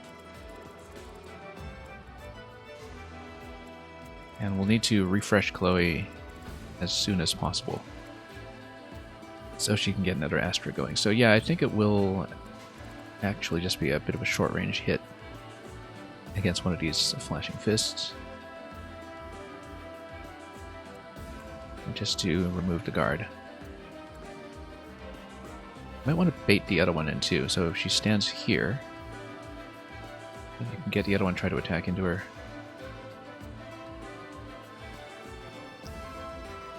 But against a bow, that will maybe be a problem. So, you know, we'll stand here. Go Astra. Against... If we can bait this guy in, it'll do 31 against 22. Yeah, it'll probably hit for a little bit, but the important thing is that it's going to be baited in. So maybe it's not even too bad if we Eventually let her take some damage. So we'll hit this one. Then the other one's going to come in and try to hit her. That's okay, we'll bait it As up. if I'd lose. A good wind.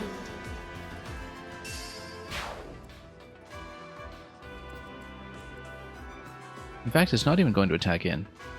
The AI, despite the flashing fist, seems uninterested. But we'll put her here just in case. Actually no, we'll take her up top maybe. Or put her forward by 1. Push in slowly. And see what happens. Yeah, it's definitely to its advantage to attack in, but the line doesn't seem to indicate that it will, so I suppose we'll presume that it will not. Anyway, we have a couple of possibilities here to take out these guys while remaining out of bow range this turn. Ivy will need a heal at some point, but nobody's really here to provide just yet. Eventually we'll do some kind of big sacrifice play to get the whole map going again. Also, she's able to reload here if she wants Corrin's immobilization again, which I'm sure she will. But it won't be this turn. So, Pokemon's going to do 37. These guys are fast. That's really fast, in fact. Not fast enough for Fagato, but against the other two, certainly. However, if we double Marin, Marin should be able to take them out as well. She'll want 11 sword against that, but that's okay. We'll want somebody up here who can retreat. Otherwise, yeah, obviously Ivy can't stand there. Fagato will very nearly kill with Radiant, but not quite. Veil is... yeah, it might almost be time to use Goddess Dance here, because then we can start pushing in against a bow. But we'd need to be in a position that can retreat versus the Sages, which have Excalibur, which will also be anti-flyer. Yeah, let's not be too courageous just yet.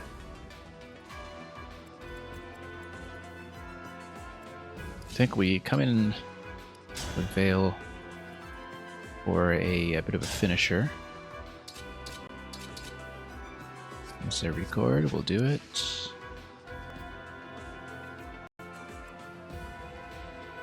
After Fagato comes in initially. Once I'm going to 3 range attack against the other one. So let's see what Thoron is going to do. No, or we... yeah, somebody is going to have to get within 2 range of this one, unless we...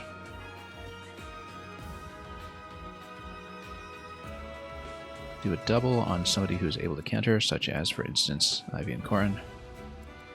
Yeah, so...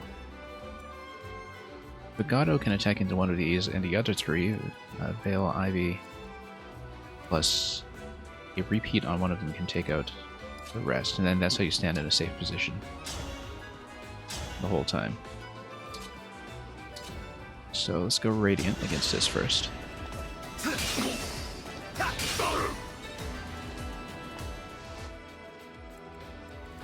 And then we're still at a ballista range, which means Marin, in fact, could do this one. And the other 2 are able to pull out after attacking. So yeah, we won't even need to double necessarily to make this work. You were a worthy opponent. Well, if we were to do it, we need to figure out who's going to do it. Potentially we could have Longbow over here and hit the ballista with Fagato from afar, and he's got decent avoidance, especially as he's into fog, so we'll go over here with one of these attacks. That means the record has the best hit, but we'll need to do quite a bit in return after that. So let's see. And then Ivy can drop a Dragon Vein to heal herself afterwards. That would be the best idea. Yeah, Volcanon is going to freeze this unit even if it misses, so we'll do it that way. Low hit rate doesn't really matter too much.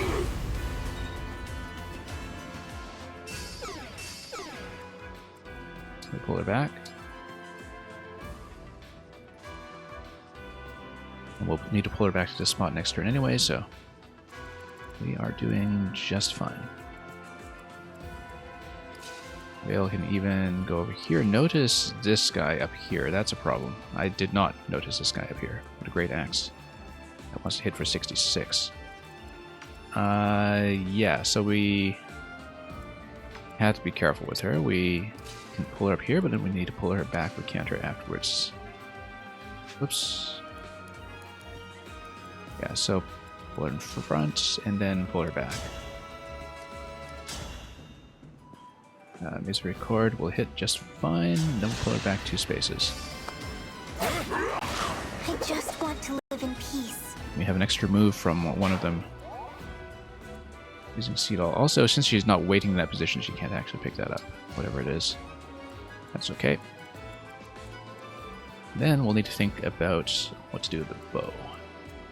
I think it will have to wait until next turn, but we can maybe double Figado now and see what happens. Or Ivy to get the Dragon Vein heal. That would be the safer play, but if Figado comes in and gets a longbow hit initially, what is that going to do? What's the speed here? Speed 22. So he will get a double. It's going to be 29. That'll do 20 damage. Not much. Also 42 damage in return using the Ballista. That's fine, you can sustain it. But do you want him to sustain it? I think we're going to go for the Dragon Vein play. It'll be more of an investment in the next turn. And Ivy can pick up the orb next turn and be doubled again too. Get an even better position. We'll put Seal over here. Now we'll put Ivy over here. Oh, you can't put a Dragon Vein on that spot, that's fine. We'll do this.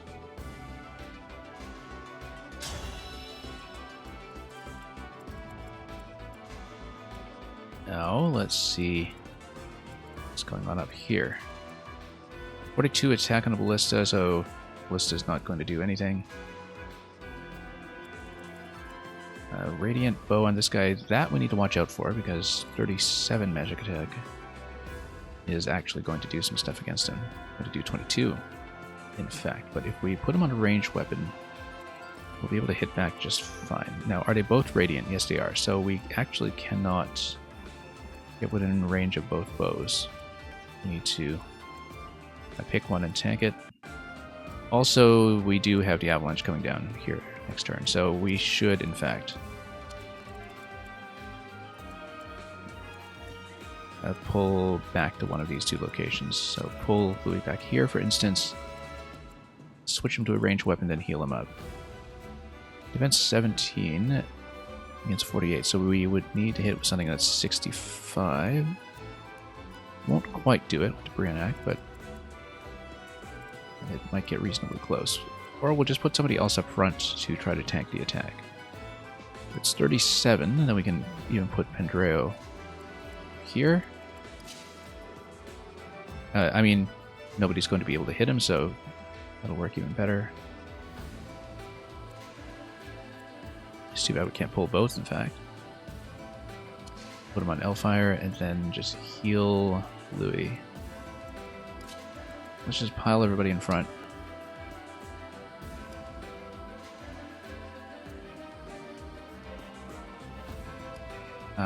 Yeah, it'll be kind of a waste of not being able to do Ether this turn, but that's okay.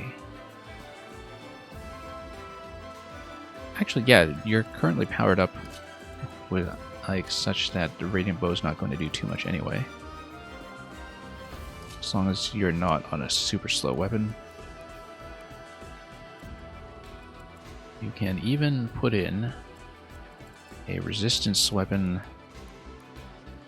like Irvan, do Ether against both of these attackers, and just soak it, really. And you know Pandreo can get up into that position as well and do perfectly fine. So yeah, we'll actually just put both of them up front.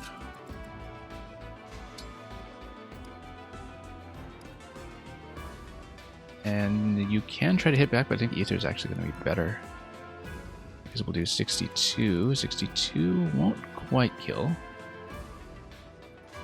But it will do decently. And it will moreover put up his defense.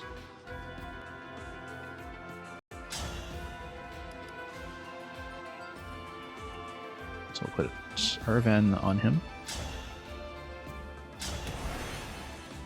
And we'll get Pandreo to get a heal.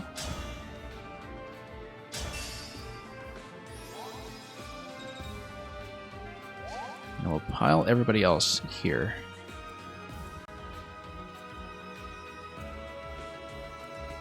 I mean, they're all going to get pushed back, but we'll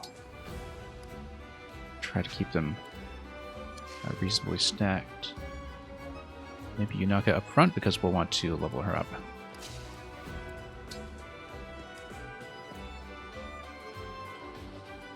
And then Alchrist up front as well, because then potentially he gets the range bonus, depending on who gets attacked, although... yeah, we'll see. We'll see what to do. We'll put Yunaka up front anyway. I think we just stack everybody here like this, we're probably fine.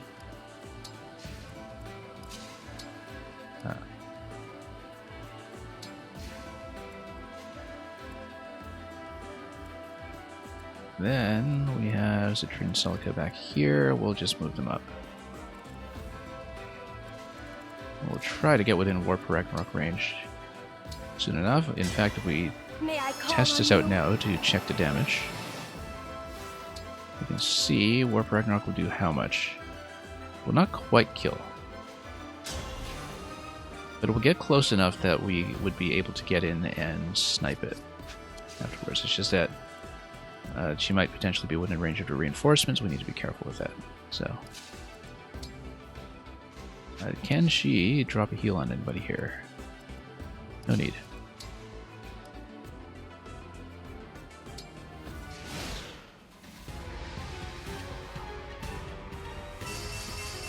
Everybody's going to spread out a little bit.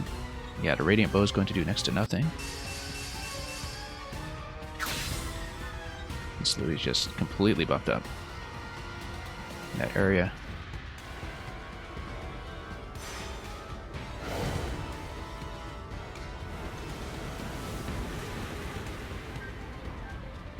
Avalanche will do nothing. Run while you can. Yeah.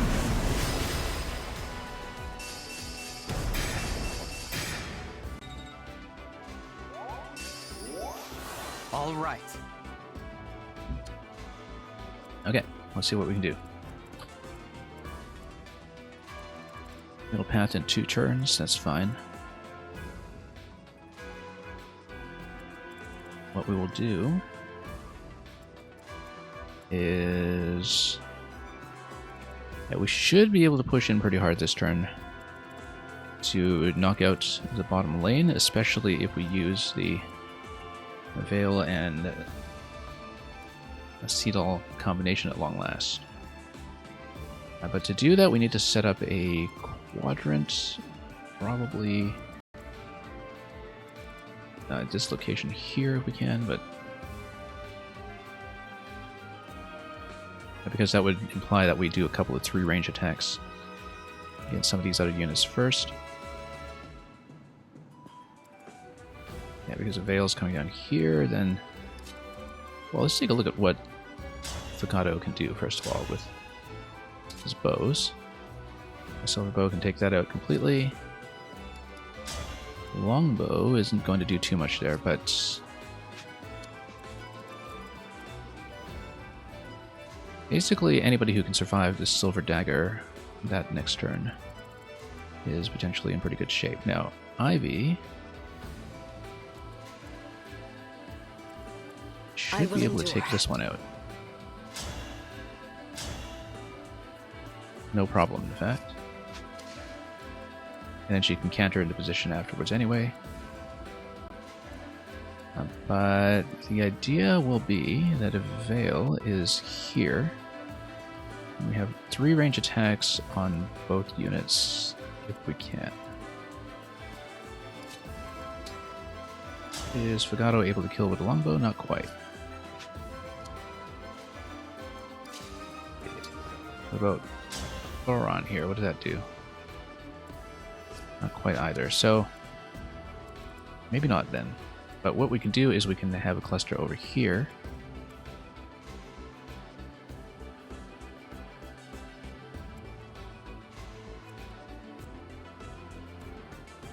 Where, for example, Ivy hits from this side. Fagato hits over here. That was silver. Brave works too. Silver, you got 85% on this. There is a small possibility of failure, but we'll deal with it. It does mean that Marin's a little bit inactive this turn, but Marin comes over here, then we can actually take this out immediately. Doesn't have the speed advantage, but then if you double up everybody, including using Seedall to move Marin, and the Seedall comes back here, Marin can come back here for a second round. I think this will be a pretty clean turn, so let's try it. Yeah, Ivy will stay in the top position. Fagato does not have canter, so he does have to go first. Yeah, I think I know how this is going to work then. We will... The silver. This will hopefully hit. 5% from 2 hits, you never know. I'm sorry.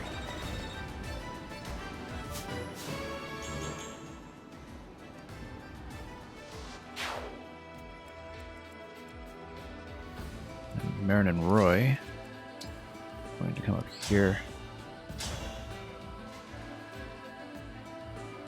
And yeah, it'll have to be Silver Dagger.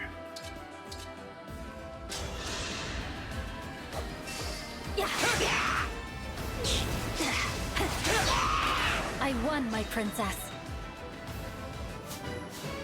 Seedall's going to double with Marin. I hope we're not using this prematurely, because of course it would have been nice to save this power against the final boss there, but if we're coming down through the bottom path anyway, then Veil is able to refresh Emblem energy in that spot, and of course she naturally refreshes turn by turn, which is part of why I put Violet on her in the first place. That the engage meter will just naturally replenish, and so we get to double move basically once every 3 turns, which is amazing. Seedall is going to come over here and dance with Marin.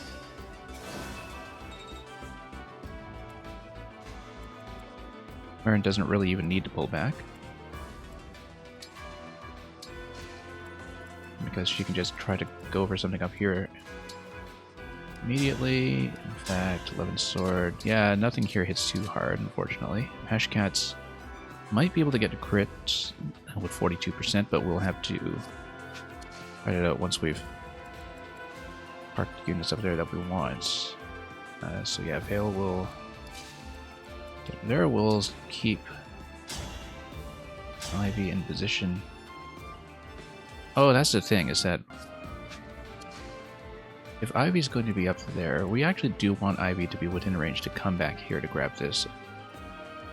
Although we'll put her up there in case we need her on the attack. As it's going to be, what, 6 moves? 1, 2, 3, 4, 5 here. Yeah, we might need her up here against the Wolf Knight, even though she's pretty low on health right now, so we'll make sure we can do this.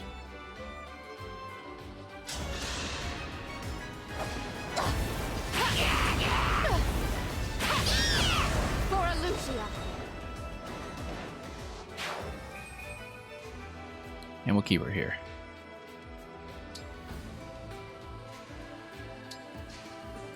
Yeah, there's no point in moving Marin back to... Oh, actually, no, there is a point. Because if you move Marin back to power her up with Veil, then she gets a bit of a stat bonus. Do we need a stat bonus? Not really. I don't think. Although, of course, she's just able to kill this guy directly.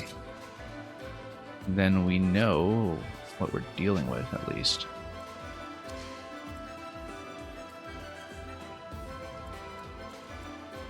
But I think we'll be able to kill the bow regardless. I'm not too worried about that, and we can even claim the ballista. Yeah, Peshkats, maybe it'll crit, maybe it won't. If it doesn't, then we'll just have to clean up with the other units. Which I think we should be able to do, so.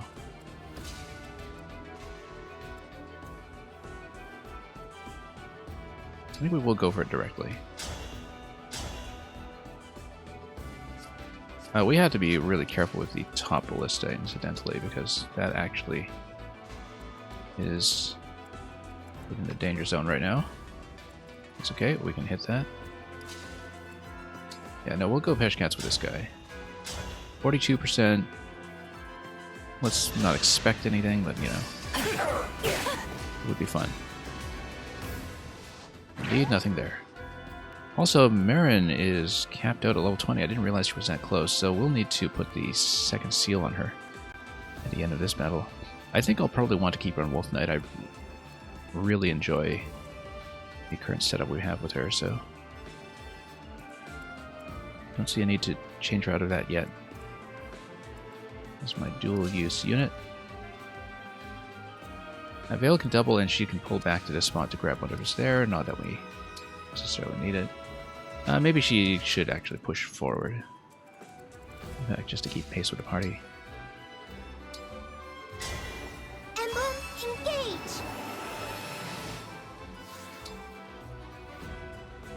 Go Goddess Dance. It's over.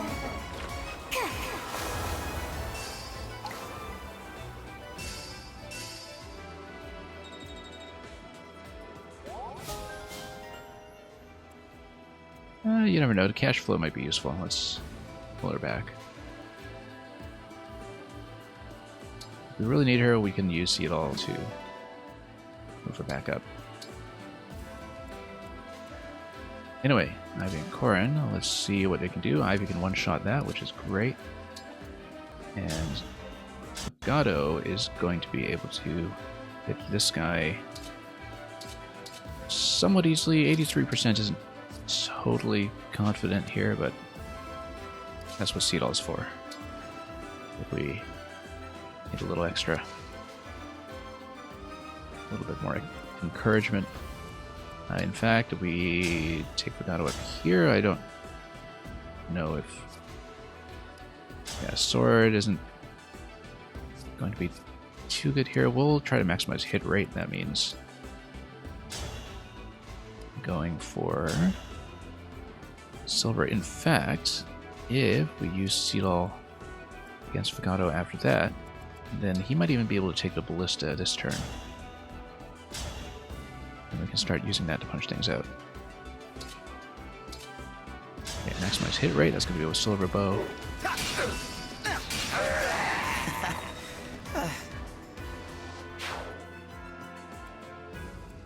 And then Ivy...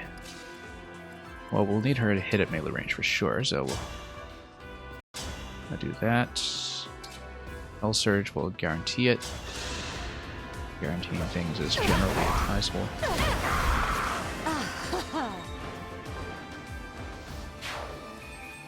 So that whole cluster is going to go down. And we're just going to keep on pushing. Yeah, I mean, a Veil's going to refresh in 3 turns. Well, it would be 3 turns after it expires, so it might be a while before the next Goddess Dance, but by that time, we'd be able to get her into position, if necessary. Now, I don't think the Ballistas really within range of anything useful, that's the only problem. But even if we did double Fagato, that might not help. So maybe we should just double Veil right now and then move up.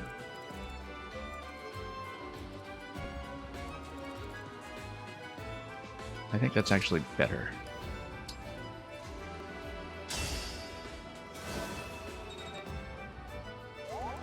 Because then we can get everybody in position. Also, yeah, this guy... Oh, we should have thought about this beforehand in case the bow was going to hit him. Out of an abundance of caution, we'll keep out of sight of the bow. That's okay. Seedall can very easily catch up to the party at any given point, just given that is what Sigurd does.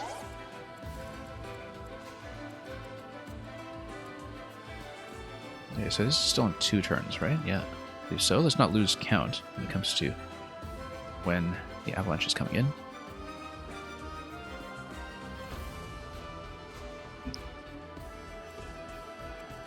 And yeah, getting Louis up front is once again going to do fine against all of the axes and the bow. So we'll just take these guys out and then put Louis up front the way we usually do. Right, and then Lucina, not really within range with these guys, but this one up top she can do. Let's make sure she's not within range afterwards. Yeah, she's fine. Haven't really seen much action with her this map.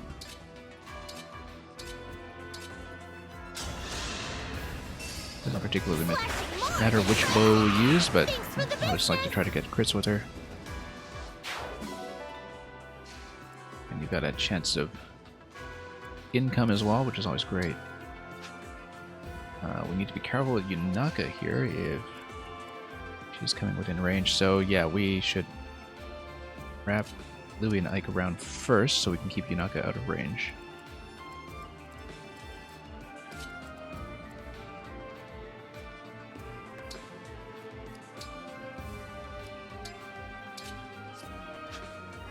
And we'll just put the Great Lance down here.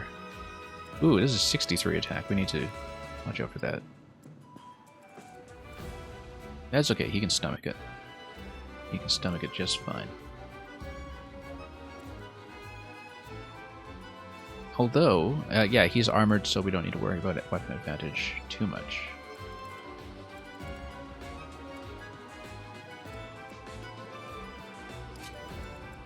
Makes the most sense to put him way up front.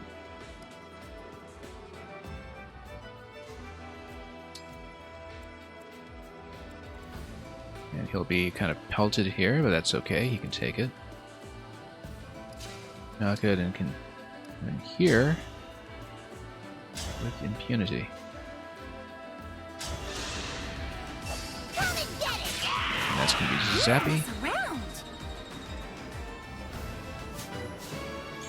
Just going to continue powering her up after many maps of neglect.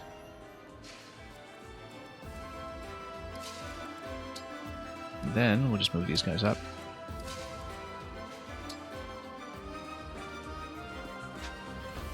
Yeah, not really anything we need to do to staff just yet, so we'll just wait here.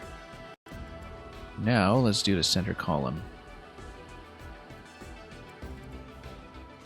Yeah, Chloe and Lynn are not really in position to hit the bow and live to tell the tale right now, but they can do a bit of a hit and run. This is probably chain guarded, so let's just take a look and see if that's actually the case. Yeah, chain guard for the first hit, and it won't matter because everything will burn down anyway. We'll be in fog, so possibly that will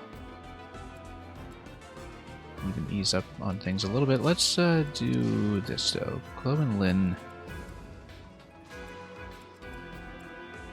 Yeah, we would need Warp Ragnarok in order to hit here.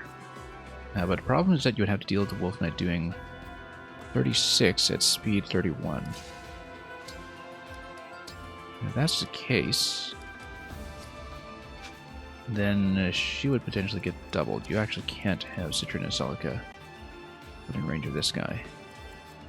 You could potentially never get within range of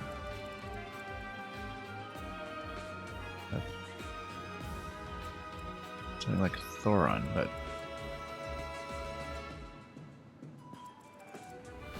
yeah, let's also mark since we're getting to the point where that's going to matter.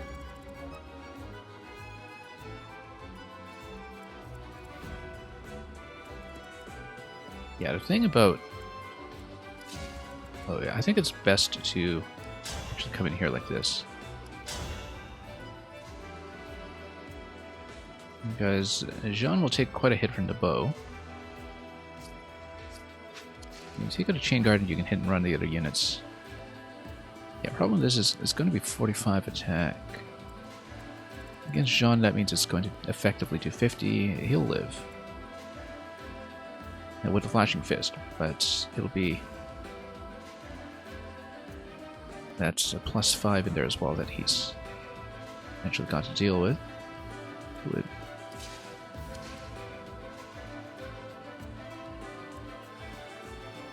that would be the safest thing to do. And then we just continue piling units in here. And hopefully avoiding incoming bows. And a Warp Ragnarok play will likely have to wait until next turn then. Until we can figure out what to do with the Wolf Knight. With the Pesh Cats. So, bow looks like it should remain alive this turn.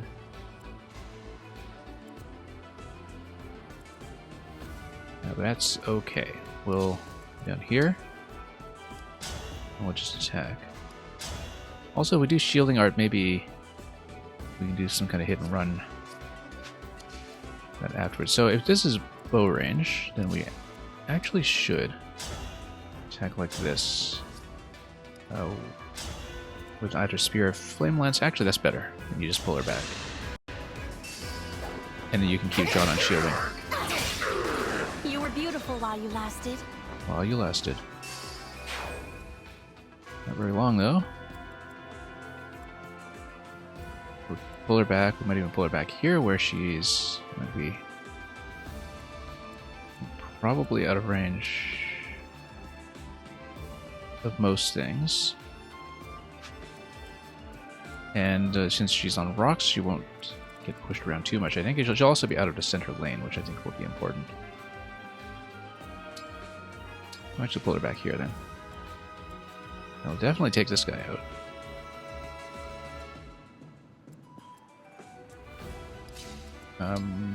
Okay, Citrin, Celica. That's going to do plenty, and then Sean can probably come in with Shielding Art after that.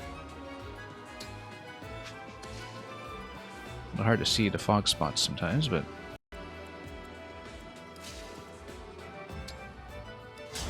the idea is that with Shielding Art we can still do plenty, we can still do 21. And also he just won't take a hit in return, so...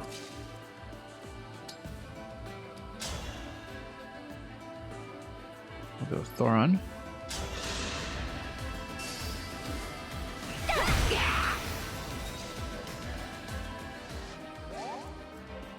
And we'll come up here and hit with Jean. Keep him on shield.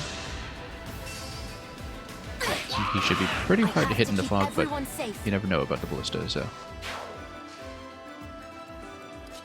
Then we'll move forward like this. We need to plan ahead for the next turn, of course, trying to get in front of some rocks so we don't get pushed. But we'll try to push in aggressively and worry about it then. No damage on the ballista, as expected. Some damage, 42% hit.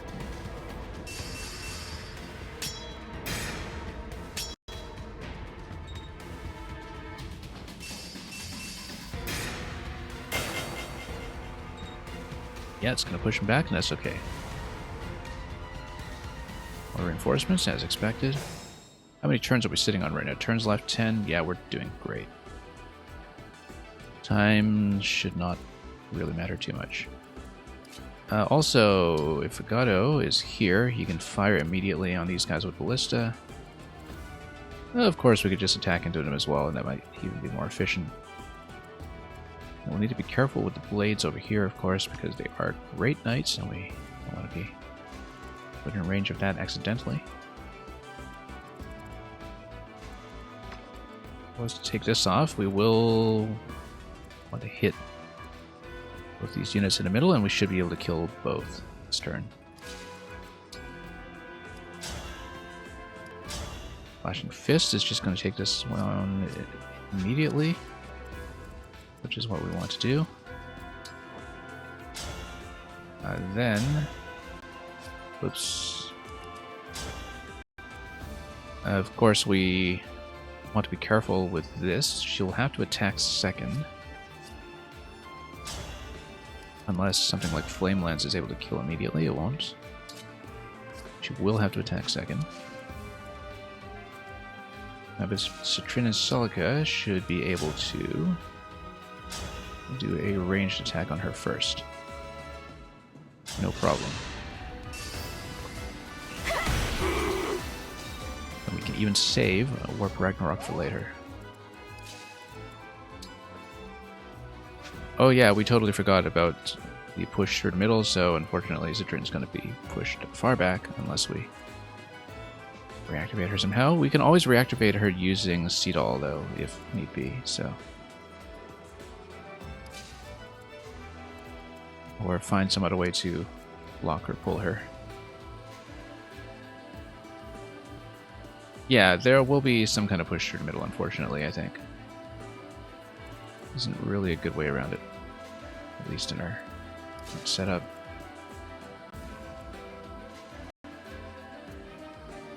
So we'll just brace for impact. Looks like they will get pushed.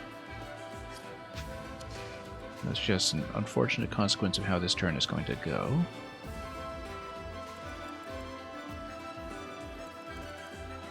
And yeah, it's going to be pretty far back, but if we had an alternative, we would use it.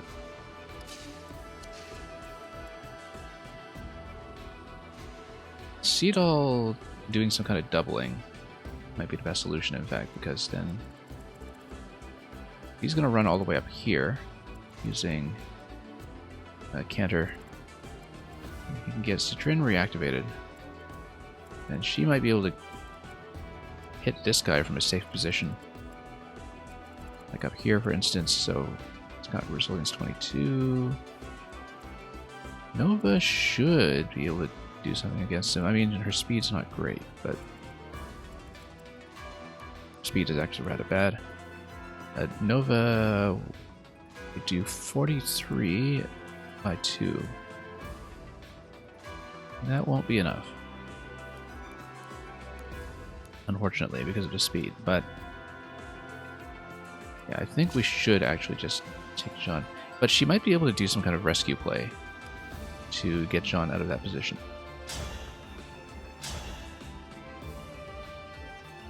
So, you know what? I say we just continue our current plan. We got Chloe in a decent position as well. Probably on top of the rocks.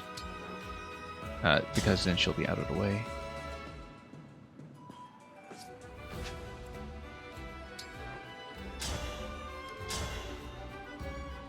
And yeah, first attack here will do. I'm sorry.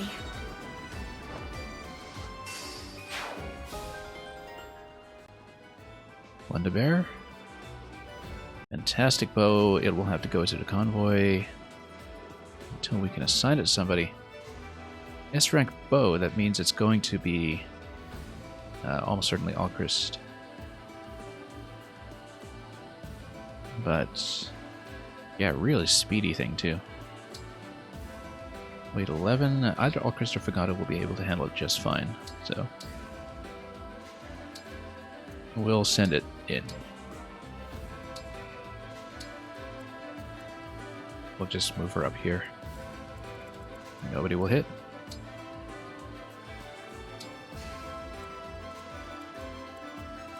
Okay.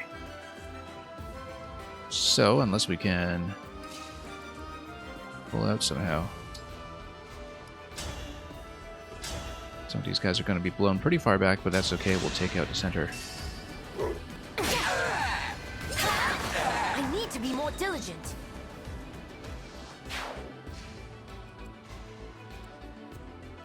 Then if we go Citrine. Yeah, this is a bit of a complex play just to rescue him by a few spots, so I don't even know if it's worth it necessarily.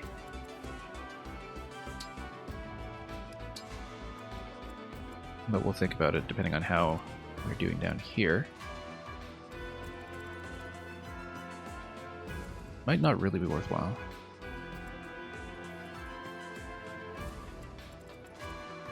Depending on how far back the avalanche pushes them, it's unclear to me if it is all the way back or if it's just partial. And presuming it's all the way back, we will need to get her out.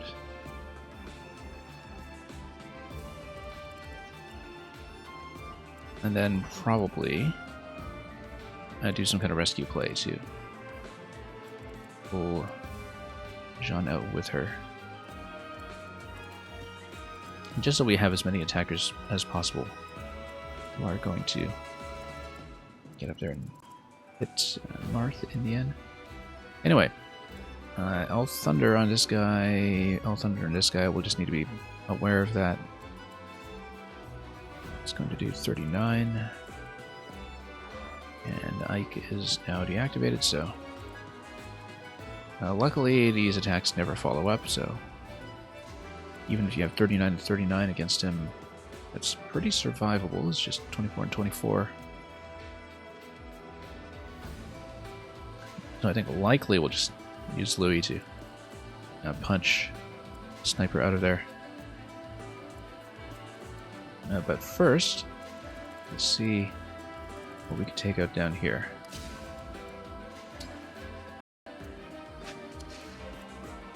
Yeah, Yunaka can probably do something.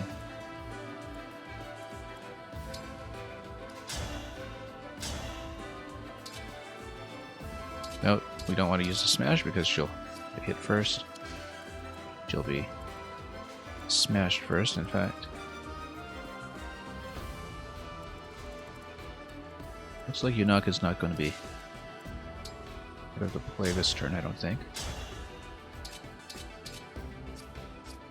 That's okay, because we have bows.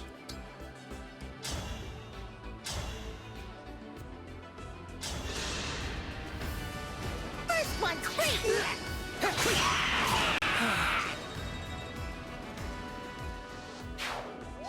We need to check the speed on these guys. Make sure that there isn't going to be a doubling of Louis. Also because Louis is not actually able to get within range to hit this the way I wanted to, so well, that's unfortunate.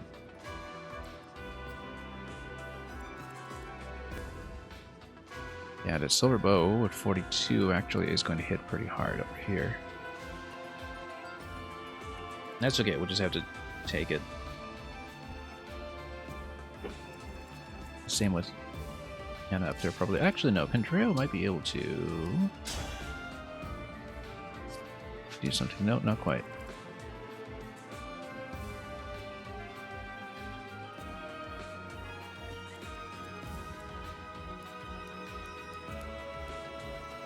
Yeah, too bad we're not able to swap him further up just yet. Looks like he's going to be out of position by one spot, which is never quite enviable, but we'll...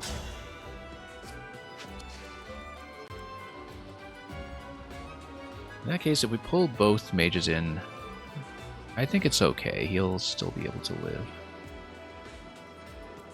He'll take some damage, but it's on a ranged weapon anyway, so... We will go Brianna right here.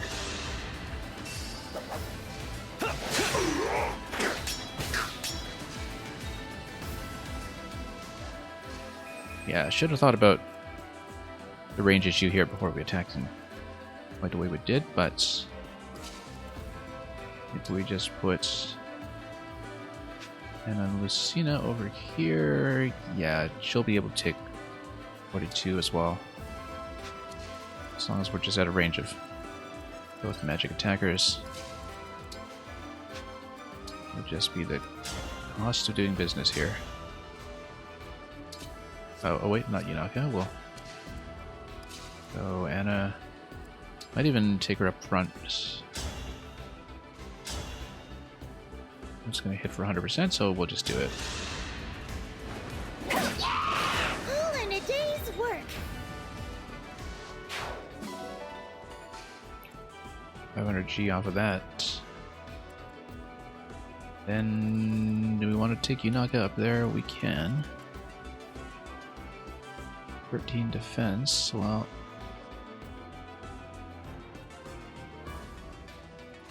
it's going to hit pretty hard.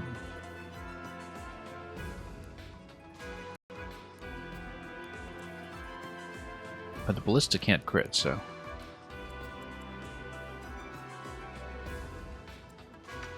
we actually just need to watch that guy, mostly.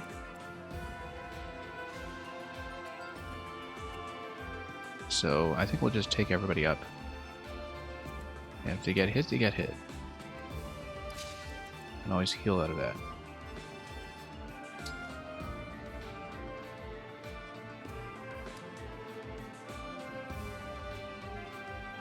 And let's try to maximize avoidance.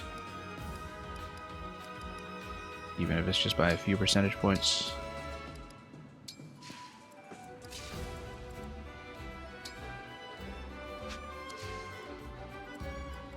And yeah, that's okay. We can take the hit. Okay, now time for everything down here. Now potentially, we might want to tank an attack coming in from the Silver Blade. On defense. Yeah, we might want to pull that down voluntarily, but we'll see that in just a moment. So for the moment, what we want to do... yeah, Radiant Bow is able to take out either of these. That's 85% with the Ballista, though. We can probably do better just attacking directly. In fact, even with the Longbow, if we can hit with the Longbow, that's 61%. It's not great.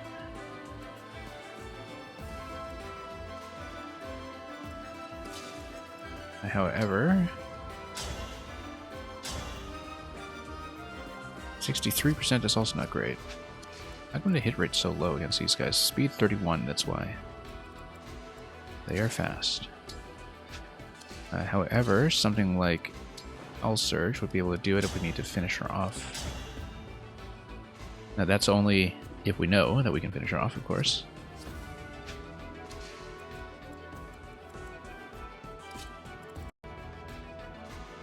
Veil and Violet can always give us Instruct on this whole cluster.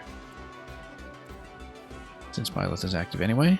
That might in fact be the best thing to do, because then you can have her stand in a location that will get us to maximize our stats.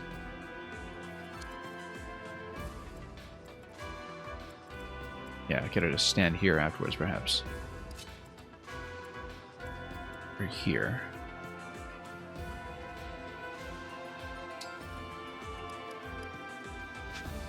Yeah, we'll go Instruct over here.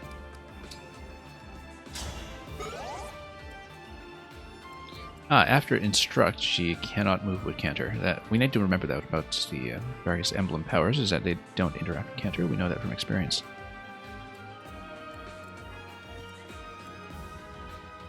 And now let's try to maximize our hit. So 85% on a Ballista might actually be better than quite a lot of what we have come up with down here. So 68%, still not great. If we close in a little bit with some of the other bows, then we start getting into slightly better hit rates, but not great either. I think we may actually just have to use Seedall down here. And have him do 2 attacks with Ballista, which means that this central thing here with Jean Citrin, they will get pushed.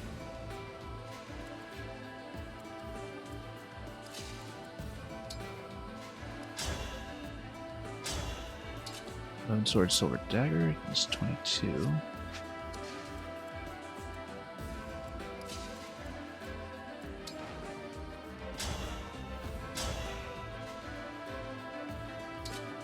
Yeah, the hit rates are actually pretty abysmal against these guys, so Ballista may in fact be better.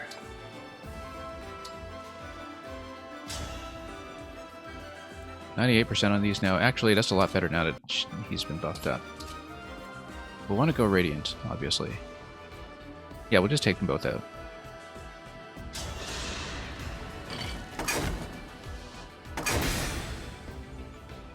Might have been better to prioritize the other one simply because of the issue with a Great Knight, but...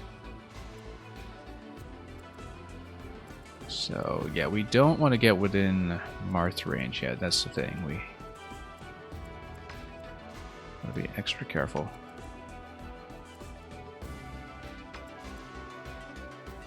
Because once we start engaging Marth directly, we're kind of underprepared for that right now, so...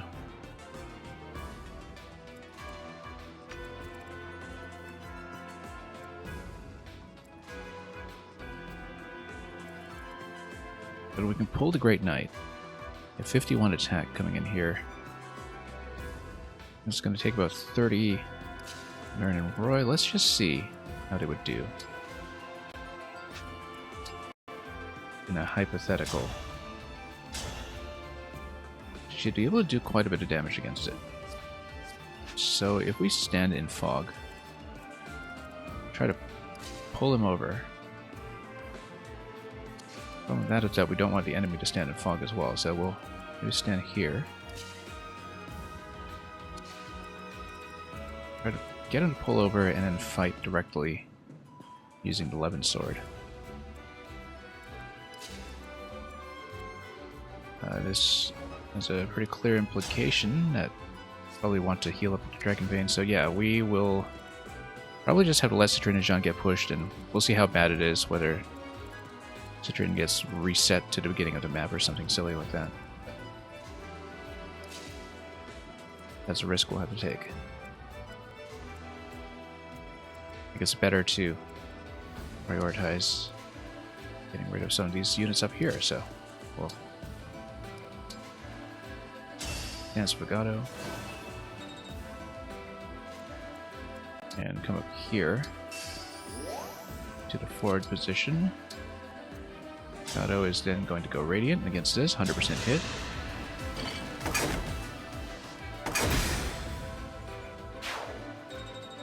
Great. Then Marin and Roy are going to sit here. And we're just going to heal up with a Dragon Vein once again. Yeah, because once again, I think Levin Sword is going to be fine. Nothing else will really do much harm here, but we just do a bit of evasion tanking here with Levin Sword. And we heal up down here with the Dragon Vein, probably.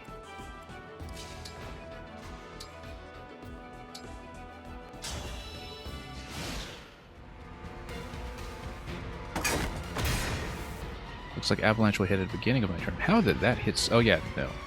I knew it was going to hit hard.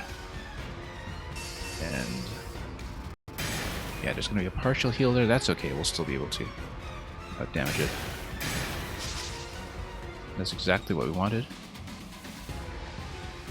Using the fog. Now, how bad is it going to be? All the way back.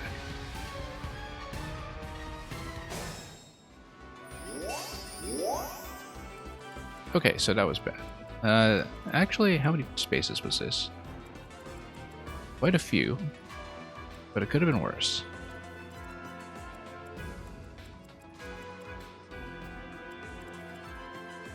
Yeah, she's going to be out of relevance for some time, but Warp Ragnarok can get her back in position within a few turns, so I'm not actually that concerned.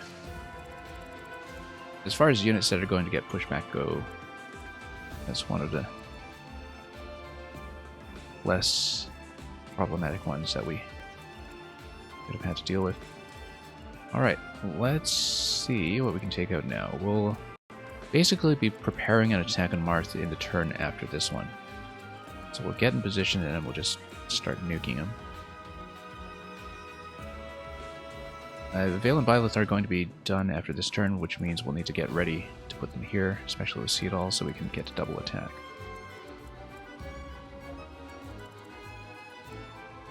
And yeah, the only range that's really going to matter this turn is that one. So we'll want to end turn with Chloe and Lynn up here, probably. We'll want some kind of type effectiveness or spell attack or something. Flame Lance would do okay, but we can do better than that. We don't really have somebody who can use the ballista.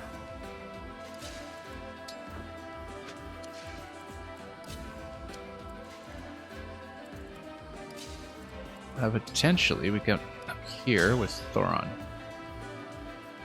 Thoron would be able to set up a second play here with Chloe and Lynn. I think that's actually how we'll do it.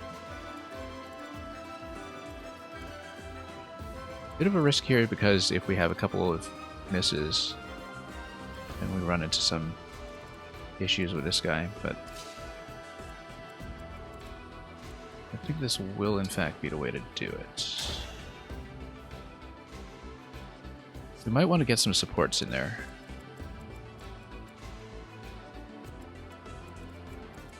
Like run them up here so we can support the hit rate slightly.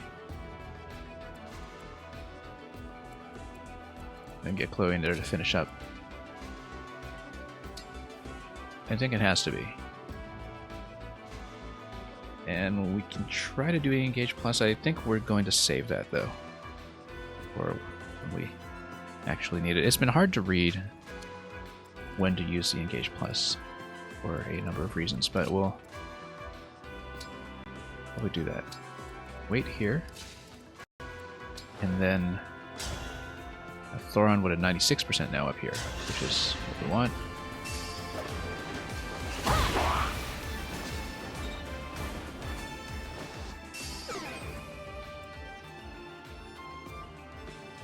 In fact, we can start getting her way up in position here.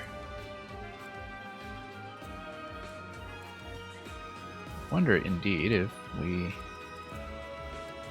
want Ivy be the one that refreshes her power rather than Chloe and Lynn. No, we want Chloe and Lynn because of the dropping the doubles, which might be able to pull Marth out of position. We'll try to put her in a position that's a little more healable, though, which will be over here once the bottom squad swings around. Anyway, this means that we're going to go likely Flame Lance over here. Either one will work, in fact. So we'll just do this.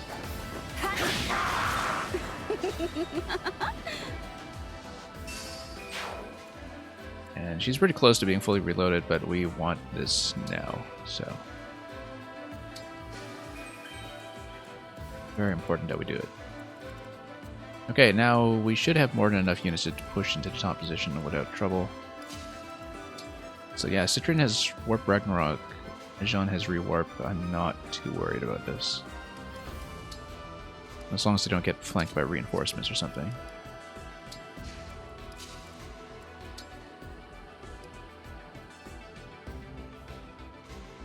Do we want to rewarp this turn? 1, 2, 3, 4, 5. No, I think we can afford to wait one turn. It will be a round of reinforcements, almost certainly. We'll have to deal with that. But we'll get out of this bottom quadrant first and set up for the big attack.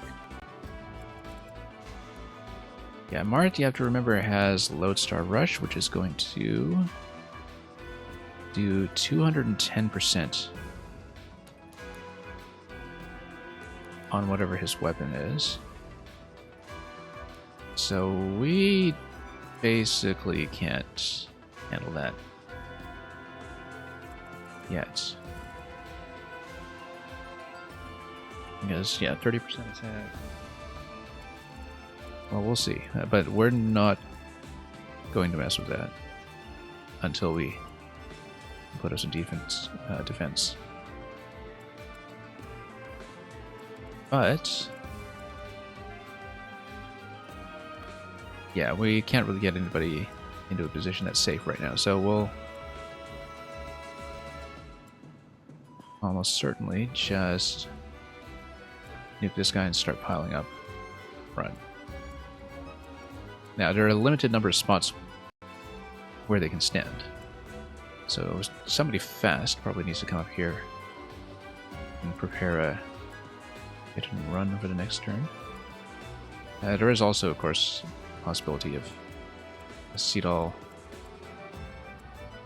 moving somebody up and moving them back, so just pushing somebody into the center. So, for example,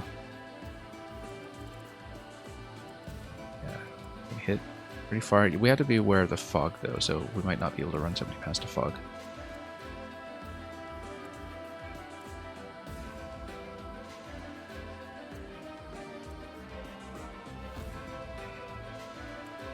Instruct is able to buff up quite a few stats, though, so given that you've got defense 24 here, maybe you can survive an attack. I just don't want to pull Marth too far out of the center just yet.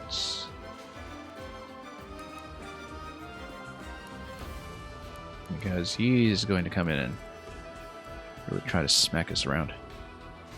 Unless we have a very high defensive unit in there. Like perhaps putting a Louis in from up top. Oh yeah, we still have to do the top lane this turn. It's fine. We have time.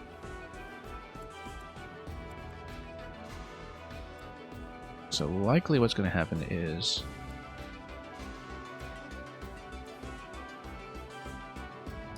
Gato, or yeah, we'll actually get Veil to kill, I think. Level up her a little bit. Then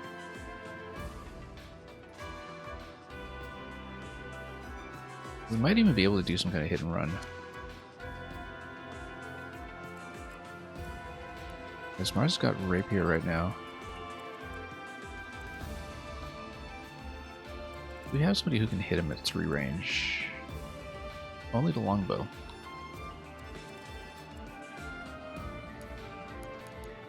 And against that kind of defense, the longbow is not going to make a dent.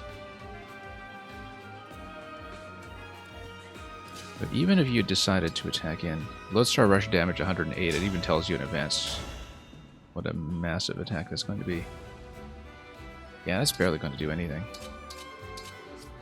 None of this will do very much.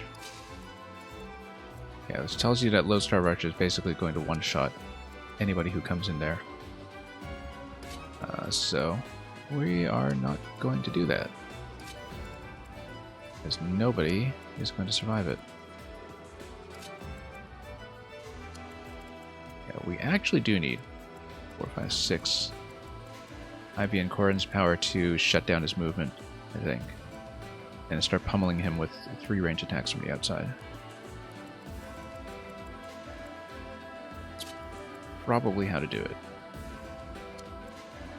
Regardless, let's see who we want to level up here. Might even just get Seedall to do a bit of a punch. Yeah, Marin and Roy are level capped, so let's not deal with them at the moment. Okay, nope. When you have a shielding art, you're not going to kill anything. Let's just do this. Should I have held back? Very good level. Stats across the board. And we'll move her up a spot. Yeah, because ideally, if I were able to get someone back here, so how many movement points would I need to that? 1, 2, 3, 4, 5, 6. Put Marin up here, double up, pull back with Seedall. When Marin is able to get into this central position and start supporting a central attack, then you free up some space down here for the Avalanche next turn. And if it doesn't work, then you can always pull back out of it. Seedall is able to have what, counter plus? You can pull back this way. Marin will probably need to use her power up Roy anyway. Yeah, we'll here. Let's see if this works. This might be a disaster, but a special dance down here and then pull him back out.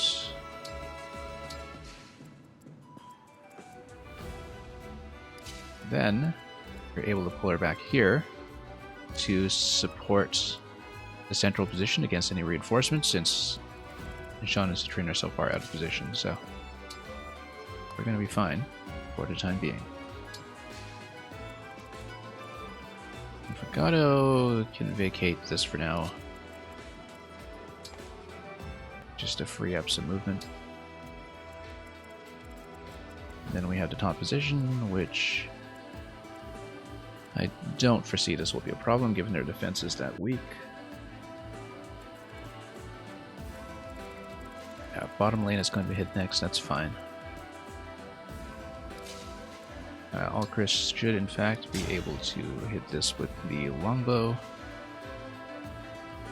I take a bit of damage in return, but this will be his most useful contribution here, I think. I can't believe I did that. I can't believe it either.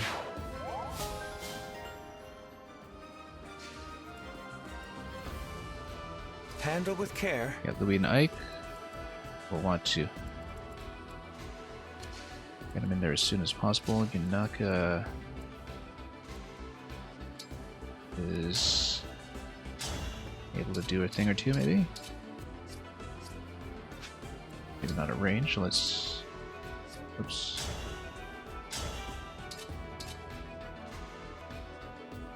Okay, the smash attack is able to do 29.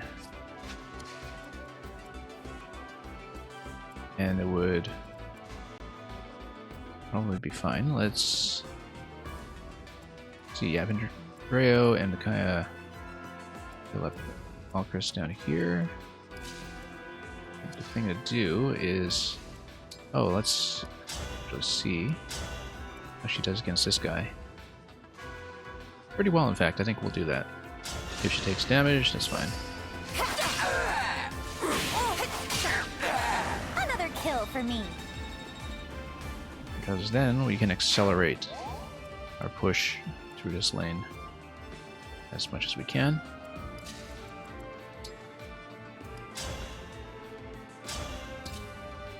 Radiant Bow is going to guarantee the kill, so we'll do that.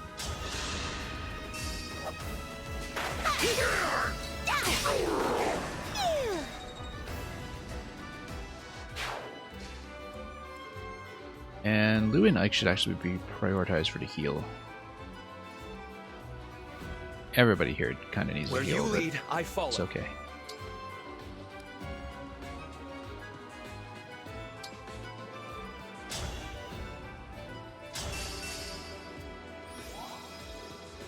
And he'll get a self-heal off of that as well, which is I live to serve. useful.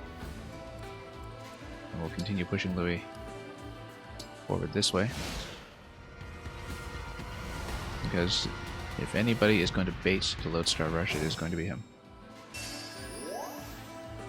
Okay. Have to deal with these guys now. This one as well. Or we can just start attacking and see what happens.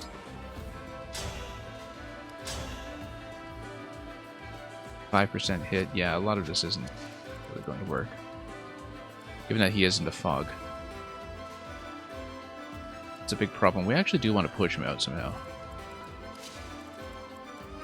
We'll need to bait him out. In fact, Lodestar Rush does 9 against him. We actually want to bait Lodestar Rush. I'll put him right there. Problem is, Hurricane Axe is going to do a fair bit. Radiant Bow may do a fair bit. Let's see exactly how much.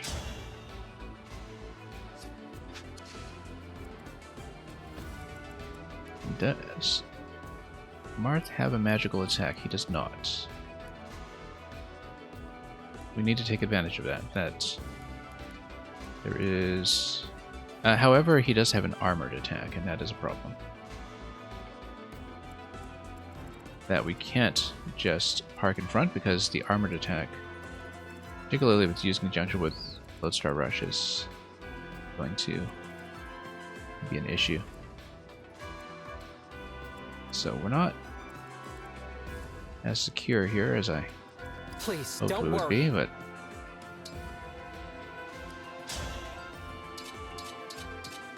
well, Chris will be able to chip away at that guy.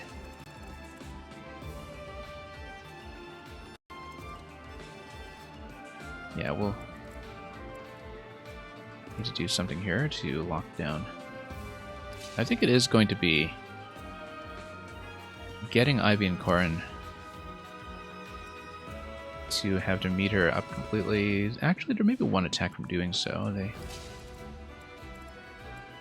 could attack and then pull out, and then Seedall can kind of rescue her out of there as well.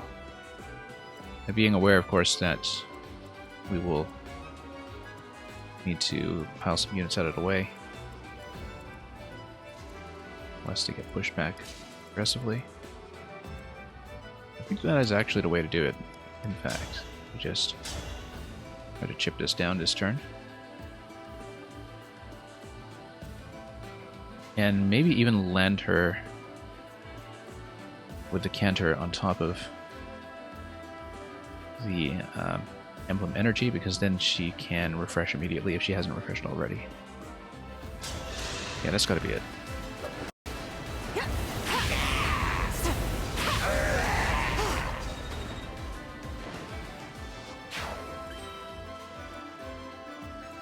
And she has refreshed already, so no need to take the Emblem Energy either. We will in fact pull her back into this location. I guess she'll be well out of the lane. We will need to, of course, get her out of Marth's range. So Seedall will be assigned to her. And we'll need to tug her out. It means that we can get Vale to probably refresh immediately. No, because she's not able to do anything from this position, except maybe use Thoron. If she uses Thoron, then she can hit and then pull back out.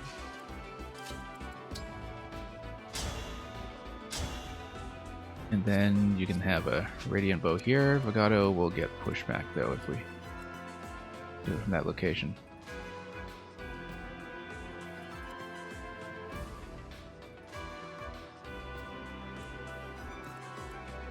In fact, Vagato is able to just kill.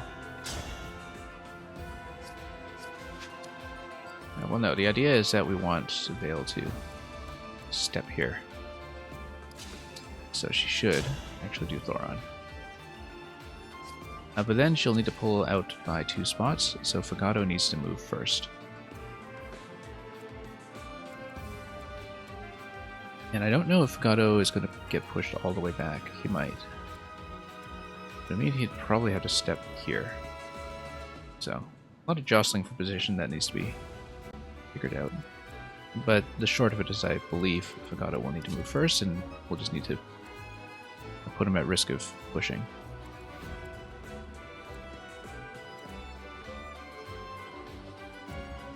In fact, if the longbow does anything, that would be best, but nope, not enough.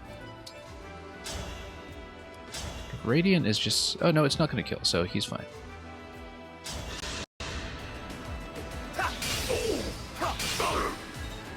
So yeah, he's going to get pushed, but we'll live with it. Oh yeah, I guess if Vale steps here first and then canters away, she doesn't actually get glowing spots. So the point of this move was unfortunately moot.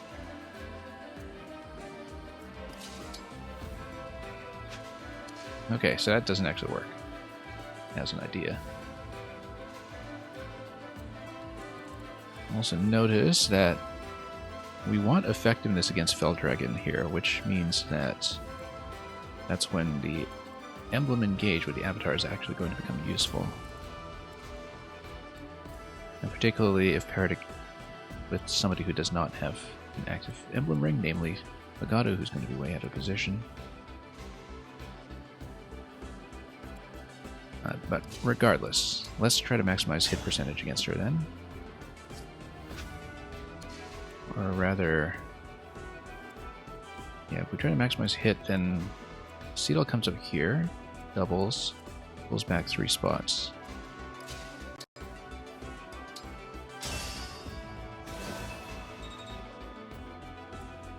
We should actually have pulled Cetl up here to the center, but that's okay. Hindsight. That would have been a better move to begin with. Try to get something high hit here and pull her back.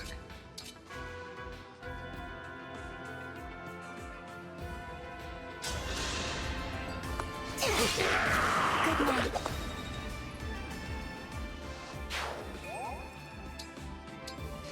Okay, how many turns do we have left to go? We're on turn 8. We've got some wiggle room. Not too worried about the timer because the idea will be to try to blitz down in a single turn anyway.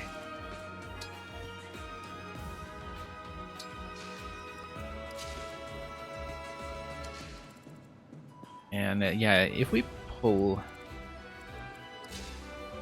Jean over with a rewarp, I wonder how that will go. Unless we can scout the Lodestar Rush damage, though I don't want to do that yet. Let's put him here for the moment.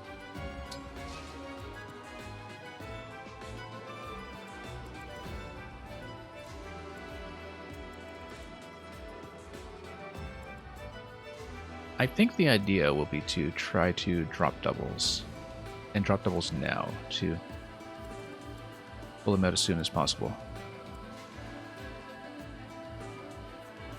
Because the sooner we can get into position here to mob him, better off we'll be, because then we can pull most of these units down into the middle as well.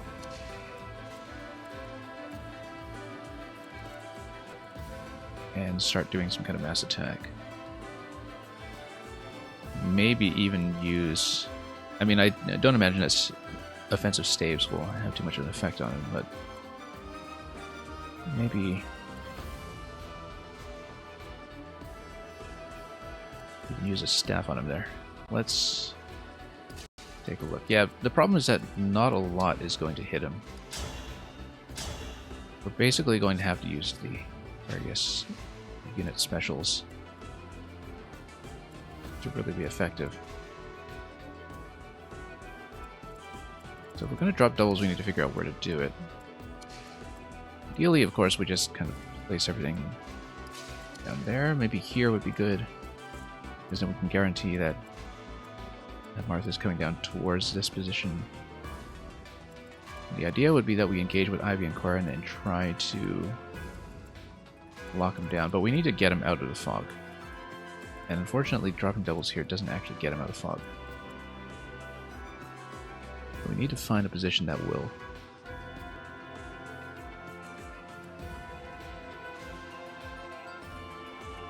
Like, if we want to pull him out of fog, then we would actually want him over here. Which means we would do something like drop doubles here, which would only do 2. But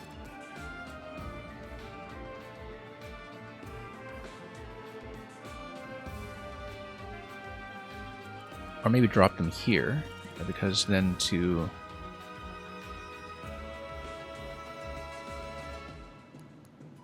Well, he's only got range 1 attacks. Which is good, because it means that you can come up here and drop a quad.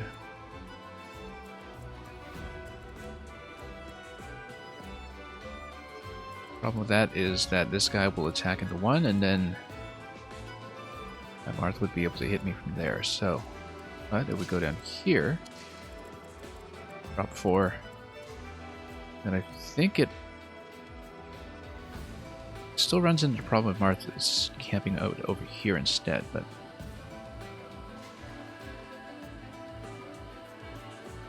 yeah, basically we want to make sure we get him out.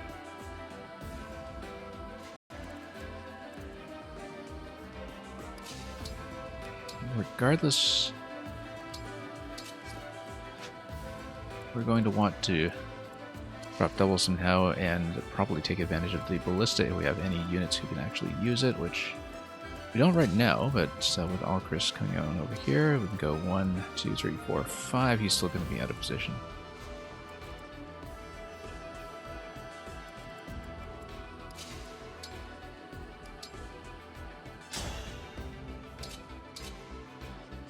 Radiant Killer over here. Let's see what we can do.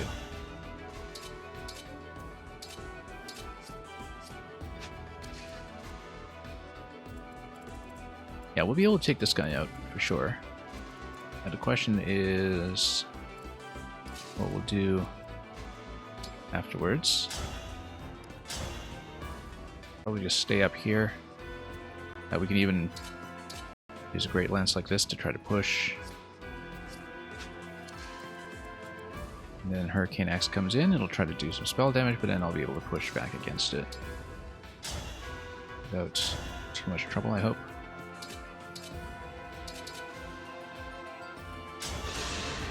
Will this hit? We'll find out.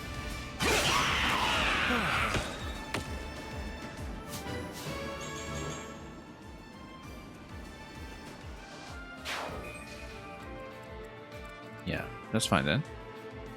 And we don't need to worry about this little snipe here at all.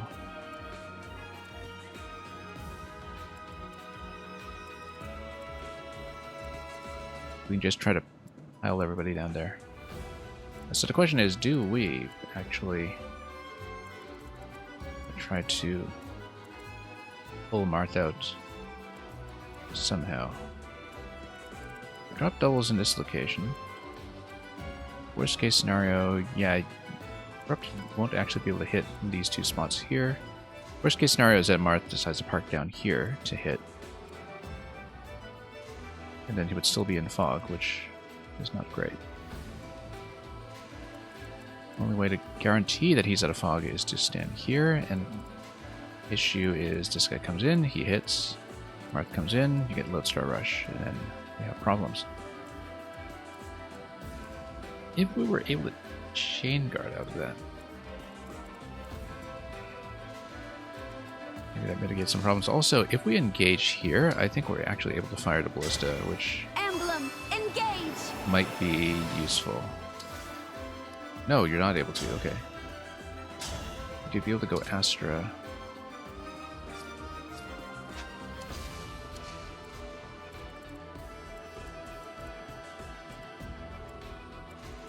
What if you go Astra against the other guy? Let's see here. It does okay, not great.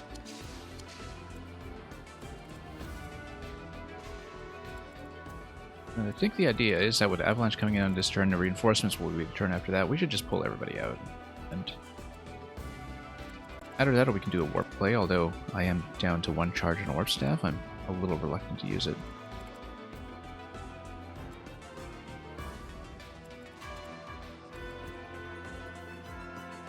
But it could potentially work wonders if we plan it accurately. So what we actually want to do is position everyone such that the warp staff could in fact be a factor next turn.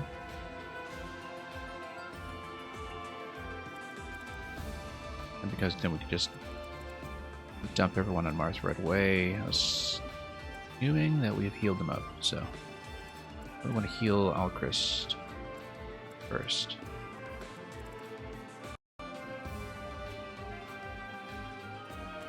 Let's try to find a right position here, because let's say we go Lin down here.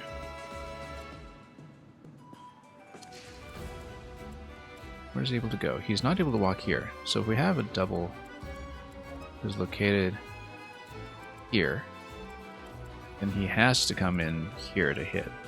So the ideal location for drop doubles is actually here.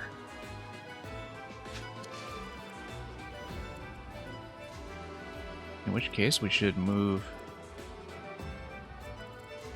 some of these guys out slightly. Anyway, we need to heal up. Yeah, we'll go Dragon Vein somewhere around here. In fact, put Marin and Roy over here. Cool. Oh, we could sample what a Roy attack would look like. Our time has come. I'm not going to actually do it, but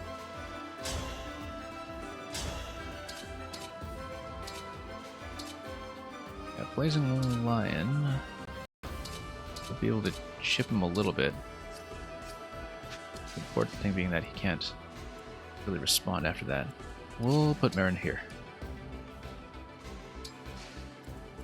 The problem is that Vale is out of position for a big double attack with Violet, but Chloe's going to go here. We'll engage. We'll put her on the bow for just a moment. Called doubles. And hopefully it pulls him out. Might not. Also, am I still able to move? Yes.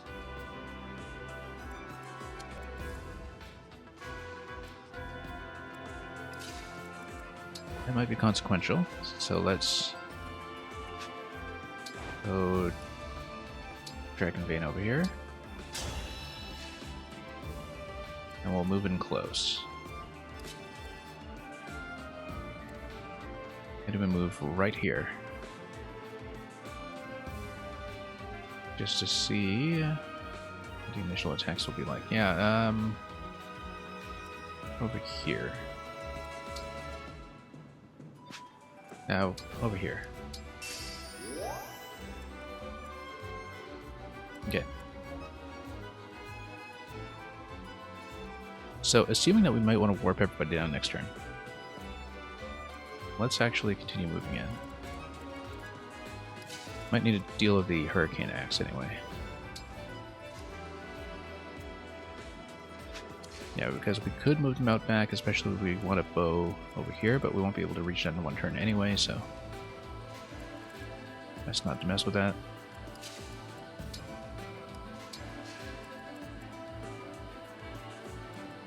Just a scratch.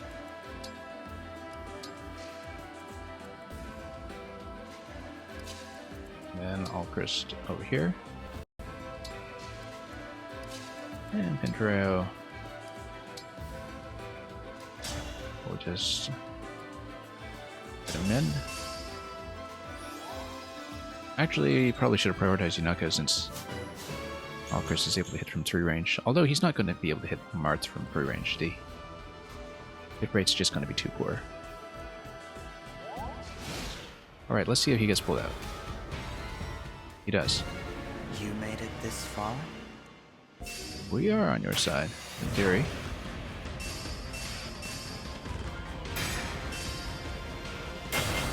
Look at that. Smash, and he's going to be pushed up pretty far. Yeah, Fugato goes way back. We'll get out of the upper path. Let's get Fugato get back into position without too much of an issue. Anyway, we got boss music going now. We have to take out Marth, and we have to take him out pretty much this turn. Any you need to know about defensively? Yeah, that he is able to recover some damage if we're not careful.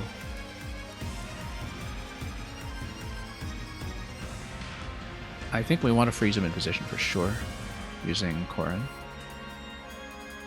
And we can do so from 2 range. He should not be able to counter.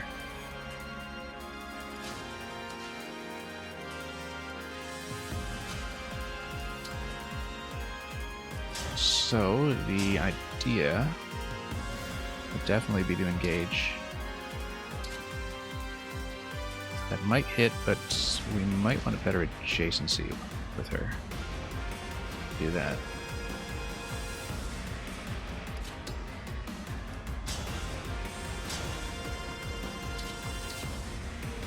Then, yeah, we'll be able to break him like this. If we freeze him in position, then we can just hit him from 2 range all day long. And he can't do a thing.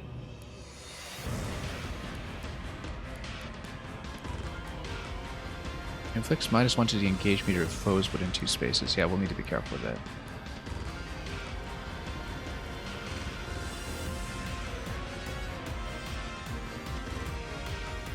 Then Vale can even go in and try to L Thunder. Do we have anything we can do over here? We can do Engage Plus. Engage Plus against Aaron and Roy. Now, let's see what he does again.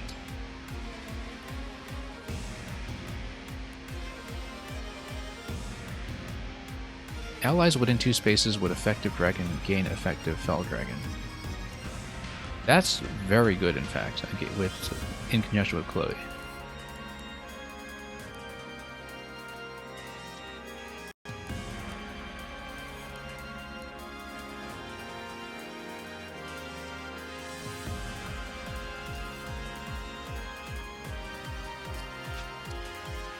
And then you'll be able to get the magic attack in. The question is, do we want to prioritize Roy's ability instead?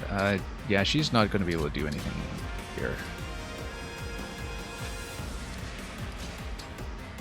Because if she gets into melee range, she will just die. So I think it actually makes sense to double with Marin that way, and then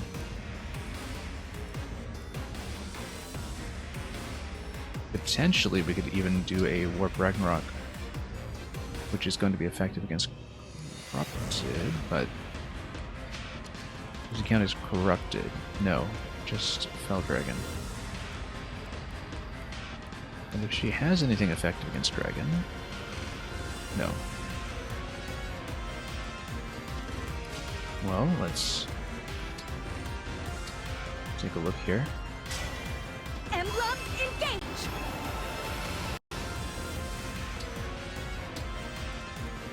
Warp Ragnarok can hit pretty hard. Not as hard as I'd like, but hard enough to have a bit of potential. So yeah, I think this is how we'll do it then.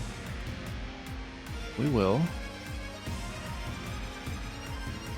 first of all, probably arc over here so we can engage with Marin. I'm trying to find a better position, actually. Because this will support any 3 range attacks, but not any 2 range attacks. That's okay. Seedall will be able to run up and help fix that. Yeah. That's fine then. We'll go over this. Here like this. We'll go engage. And then we need, within 2 spaces, attackers who can go anti-dragon, which might include oneself. Let's do it. Against Fell Dragon, I think this has to be the way.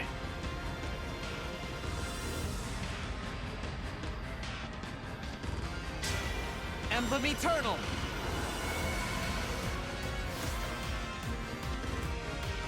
And then we can move out by 1 additional spot.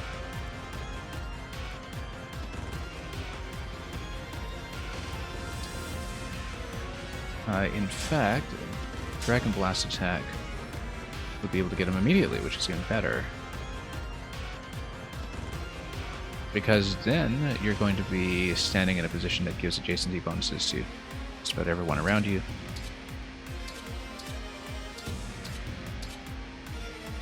Wormslayer is not quite going to do what I need. Solar Blade is oddly not going to be best.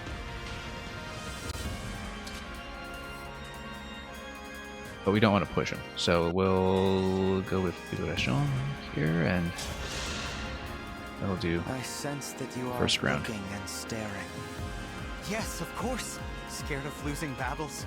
Of losing what's important to me? I will admit, you have my face.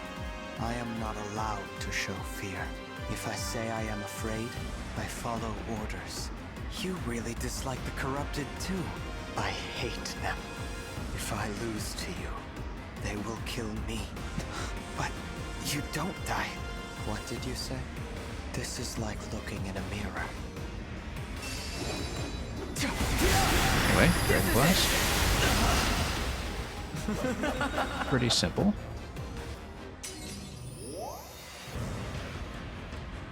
Then, let's see what Marin's Dragon Blast follow-up is going to be. It's going to be similar. She's actually going to get the second kill. Oh, this will be easy then. The only thing being that Marin is level capped and that we should probably avoid using her if we can avoid it, simply because the XP will go to waste. But that is even not really going to be too consequential. We'll go Thunder here. Yeah, we'll see what we can do with that. Because obviously Chloe and Lynn would be able to just snipe. Actually, we're going to do fine. We have so much damage available. We have so much damage available, and we can even get Seattle to give her a second attack. We're in amazing shape. This will be no problem whatsoever. Next one's mine. It's tea time. He's actually a bit of a pushover.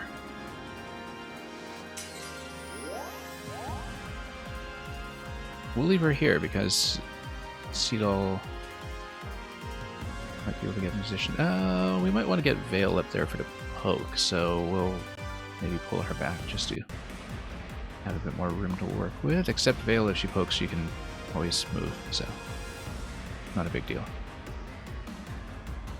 Oh, we'll put her here.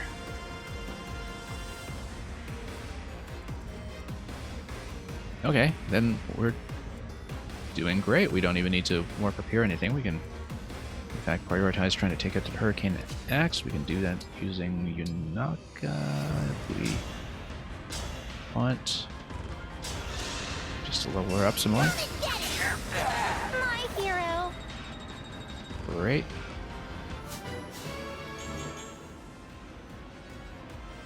Probably still going to be MVP going to Louis and Ike as usual, though, just given how many defensive kills they got versus things like Wyverns earlier on. I mean, we're back here. Yeah, let's see who we actually want to get to score a kill. Yeah, so we'll try to avoid Marin if we can. But it's just a bunch of doubles up here, and it'll probably just be Chloe getting a kill again, in fact, unless we find a good setup here with Ivy.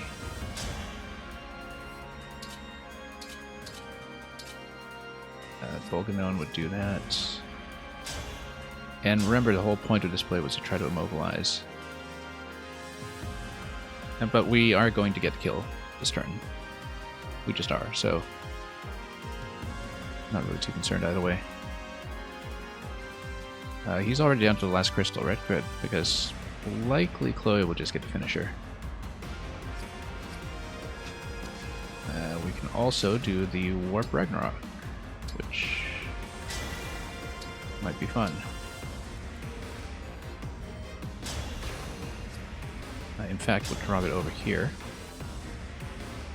Yeah, in fact, that might be able to get a kill in conjunction with Vale, who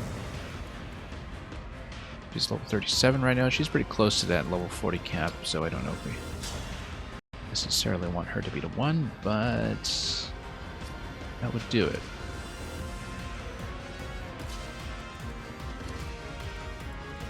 And we'll do some reloading just in case.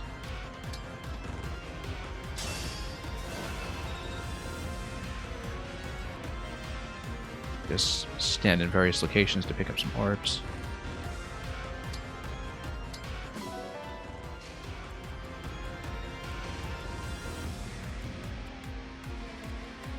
Yeah, John and Erica can just stand here. Have more consumables we're not actually using. And we're for Gato to stand, not really. Nothing else to grab, in fact. Marin can grab something. Yeah, open season, really. And we'll want to leave one attacker available at the end, but we can have Vale get the kill, we can have String get the kill. Well, we'll want to do whatever guarantees damage the most, so if we were to do Warp Ragnarok, for instance, probably 100%, so let's make sure we can chip him down to that first. For example, using Thunder. Vale. What? No. Vale is younger than you are. Forget Are you? she is my youngest sibling and littlest sister. I had many sisters and many brothers. Will Father dispose of Vale too? I would like to stand by my sister. She's that important to you. You look too much like her. I'll defeat you now. You're right. I'm not your little sister. Thank you. Well, I'm glad we saw some unique dialogue out of that one too, so.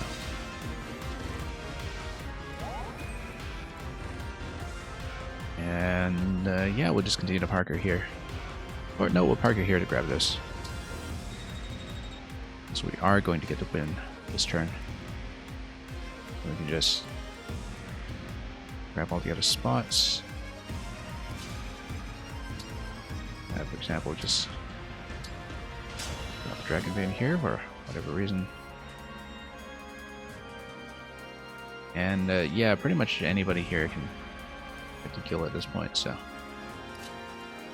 you know we'll get Marin to wait. And she can continue picking up skill points even if she is level capped.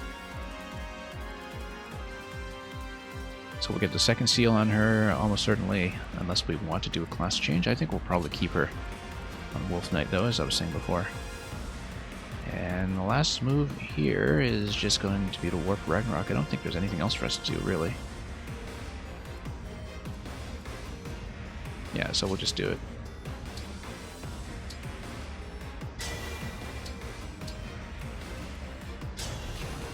And that'll kill.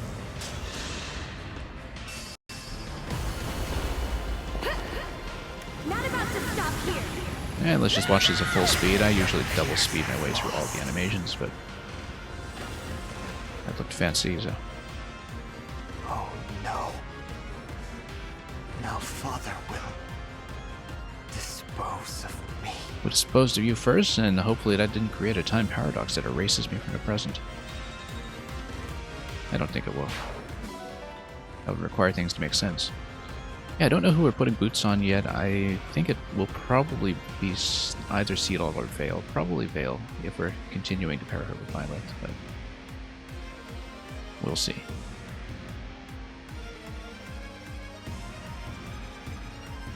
Unless we have a really slow, tanky unit we want to dump that on again. So, boots to the convoy. Always the best permanent buff item in the game. By a long, long shot. The most consequential, certainly.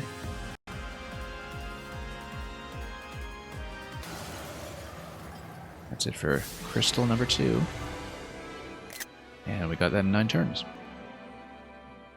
Out of the possible 15. That felt pretty breezy. Once we understood how to play around the avalanche. I don't think we were ever really under threat. Seems like we're kind of at that point where we've built up the main team well enough that we're ahead of the curve of what the game will throw at me.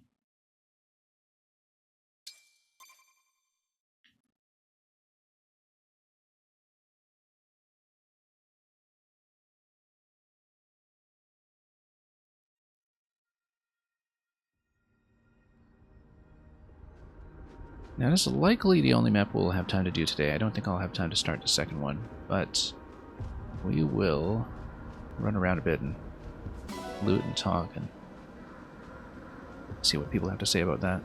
You know, And we can stand on that, but no, we'll So, be amply reminded of why we haven't got much use out of the likes of Alfred so far. We'll adopt some animals. Here the map, MGM1. Very timely in that I am actually probably going to log off pretty soon, but I'm glad you folks are here to see the end of the map with me. Good to see you though, and I hope Ace Attorney has been going well. You know, MGM1, I've been thinking about picking up Ace Attorney Trilogy on the 3DS because with the 3DS shop closing down, all of the Capcom games have been marked down to $3 a piece, including all of the Ace Attorney games that are available on the platform. And I haven't actually gotten into the series up to this point, so I have been thinking about capitalizing on that, but I don't know where Trials and Tribulations falls into that, but I hope that has been a fun time for you. You should have arrived earlier. Yeah, no worries. I think I might be ending because we just finished a big map, and I may be late enough in the stream that it doesn't make sense to start a second one right away. But I don't mind hanging out for a little bit and just talking. It just means that we don't really have much to show you, but I'll be looking at the world map and seeing how it looks, because I think it's just going to open up the next mission. We're probably 2 or 3 chapters from the end at this point, so I expect to finish the game this week. Which is good, because I've been at this for the past 2 months, and it has only become more and more fun with time as we got deeper into the experience, but I'm also ready to maybe give it a bit of closure for now. And we haven't even looked at the DLC yet because I don't have it, but I'll want to finish up the main campaign before any of that happens. So let's head over to the world map to see what has unlocked, unless there are any dialogue bubbles I've missed. No, we haven't. Have I thought about purchasing it on a Nintendo Switch? Oh, you mean Ace Attorney?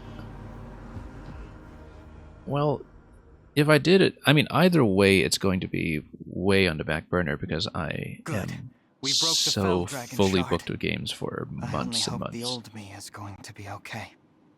So it's really just a matter of, you know, am I piling it into the backlog? I do know there's an HD build of it on the Switch, of course. But it's more that, you know, with the last round of sales coming in on 3DS, I've been shopping around to see what I can pick up.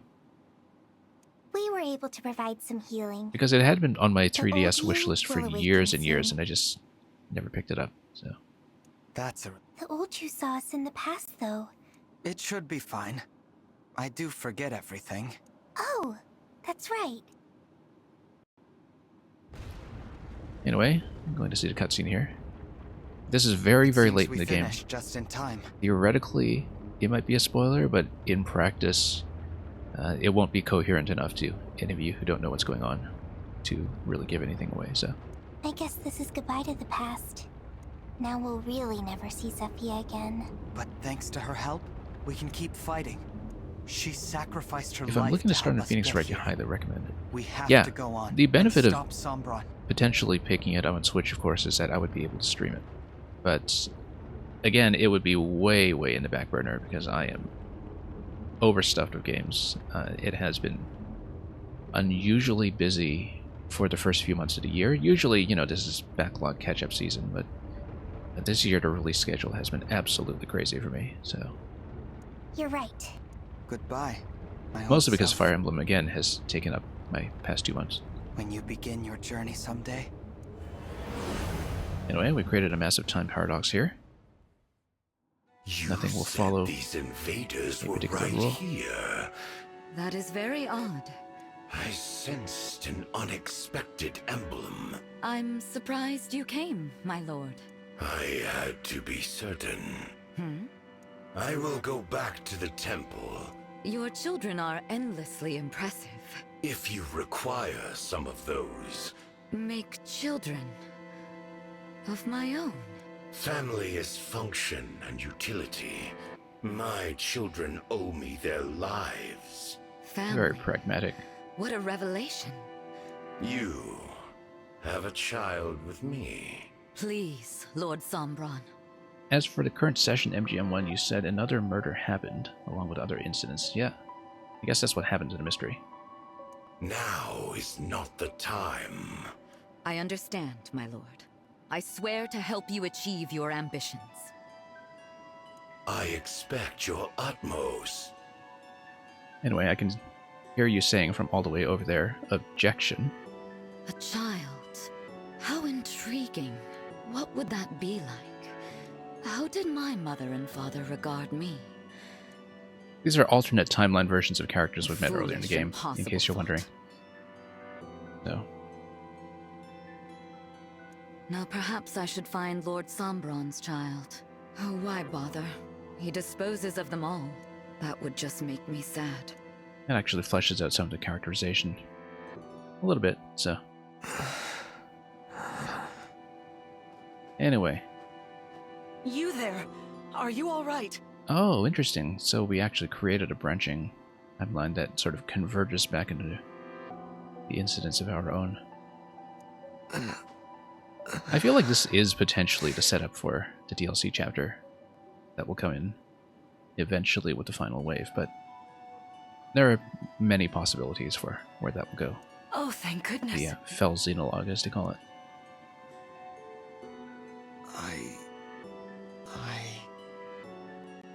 So anyways, it's just found cutscenes from you here. lying here.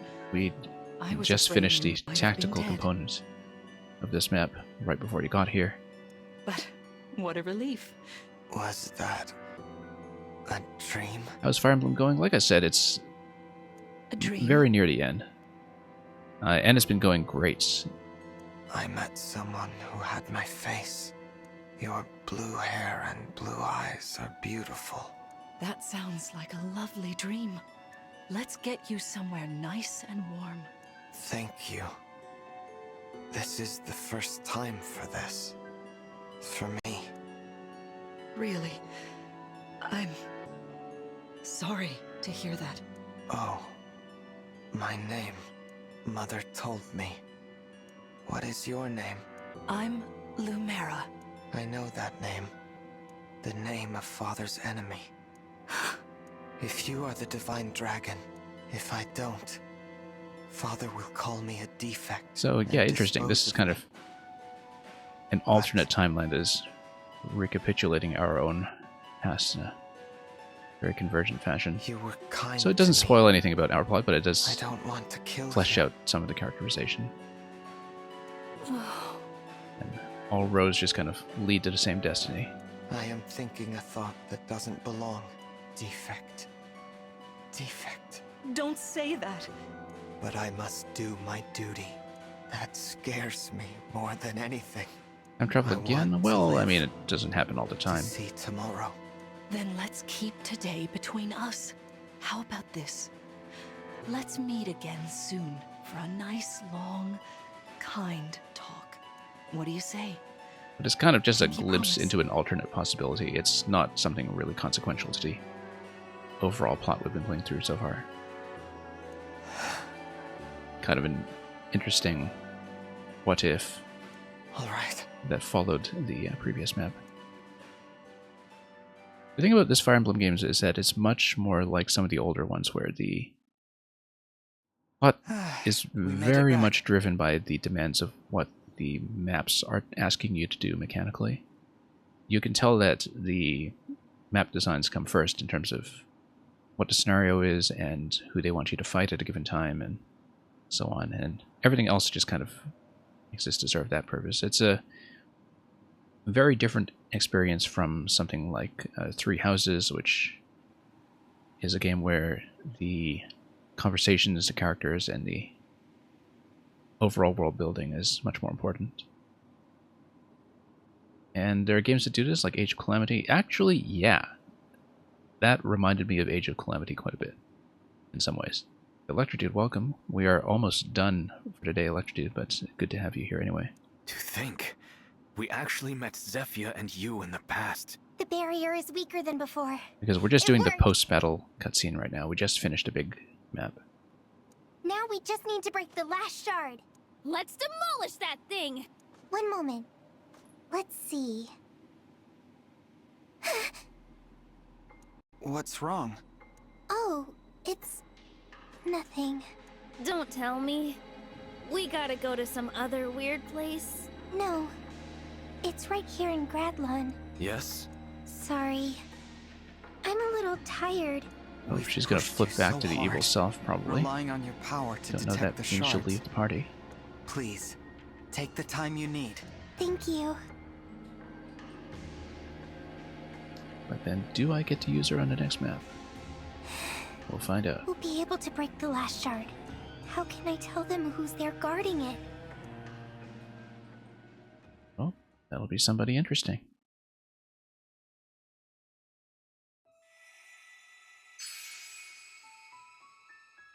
Anyway, we are, at this point, I think, very close to finale.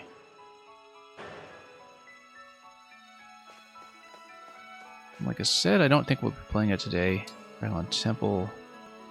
A dark surprise lies in wait.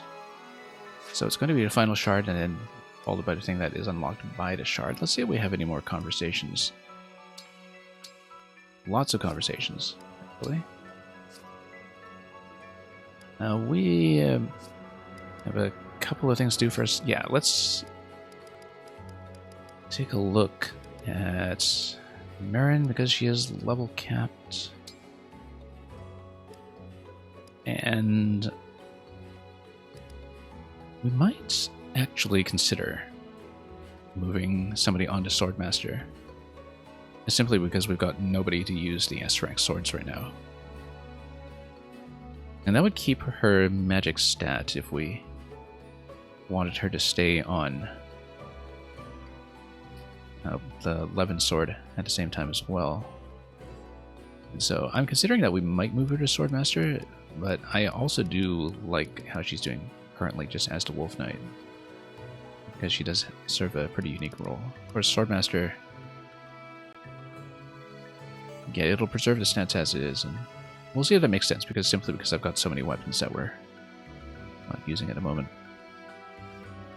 But I think we'll probably consider that off stream and just manage everything there instead. And let's see what else there is to look at. Yeah, we had the boots. We'll put the boots on somebody who needs it and give them the additional movement points. Maybe Seedall again, since he's always dashing around a map. And maybe Vale. But I think that will pretty much be it for today. We can sit through some conversations since, you know, we have some people here and we can continue to talk, but the actual tactical part I think will be done for the day. And I'll be playing this as often as I can this week because I'm quite eager to finish it, so probably 2 or 3 more streams will do it, judging by the current pace.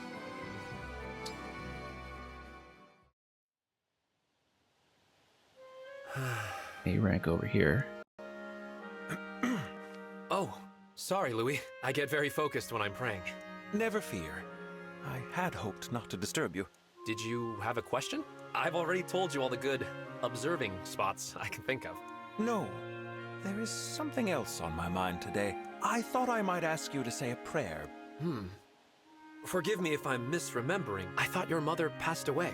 You recall correctly. I was very young then and too devastated to do anything but take each day as it came. Though it embarrasses me to admit that it's taken so long to realize this, I don't believe I ever gave my mother a proper send-off amidst all the tumult.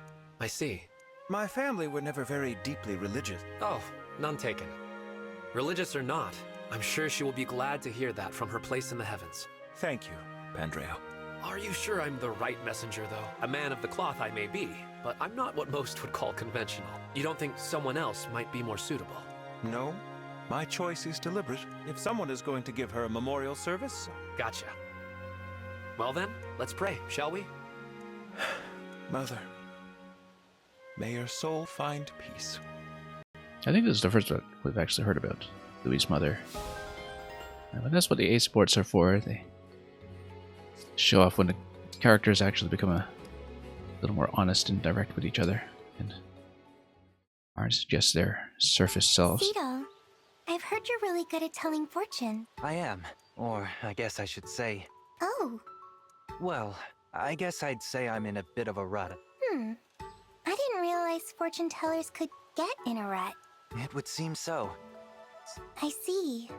Well... Is something troubling you? Sort of. I've been very tired lately. I see. Is there anything you can do to get your fortune-telling powers back? I don't really know. Well, how about you tell my fortune anyway? What? Humor me. I'll just assume your reading is incorrect. If that's what you want. There is a bit of a fortune-telling All is revealed. mini-game Go to the market in and town act when you find like a Seattle at cat. night. Act like a cat? In the market? Definitely It's very strange. specific. I told you I'm all out of sorts. If you say so. But yeah, I think it has no mechanical impact whatsoever when you do the fortune-telling game. It is very much like those side activities in the menu, like one that I remember from Fire Emblem Awakening on the 3DS, where you get the characters to just say fun things about each other that have no bearing on any other system whatsoever.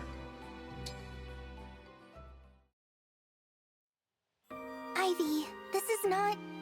Yeah, MGM1, what kind of fortune is that? I want my money back.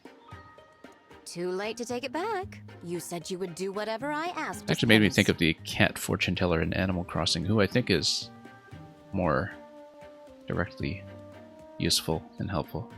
Yes. No excuse to make amends. You must eat this spicy dish. Has fear rendered you speechless? Perhaps I was too harsh. Oh, this was your own doing, if you'll recall. How? Wait, how are you enjoying this so much? I love spicy food. You do? Father told me you couldn't stand it. Perhaps I misheard him. Oh, it's so yummy. But this is definitely not a punishment. I love eating this food so much. No matter. If she enjoys it, so much the better. She is genuinely moved to tears. It is a continuation of some previous exchange they had about food as a penance, which I can't quite Your remember. atonement ends here, Lady Vale. What? Yeah, No, definitely Team Spicy over here as well, so... this can't be it. I'll stop eating this incredible food. No, please finish it. Seeing you in pain is not going to bring me any closure, you know. If anything, I think seeing you happy is more likely to do it.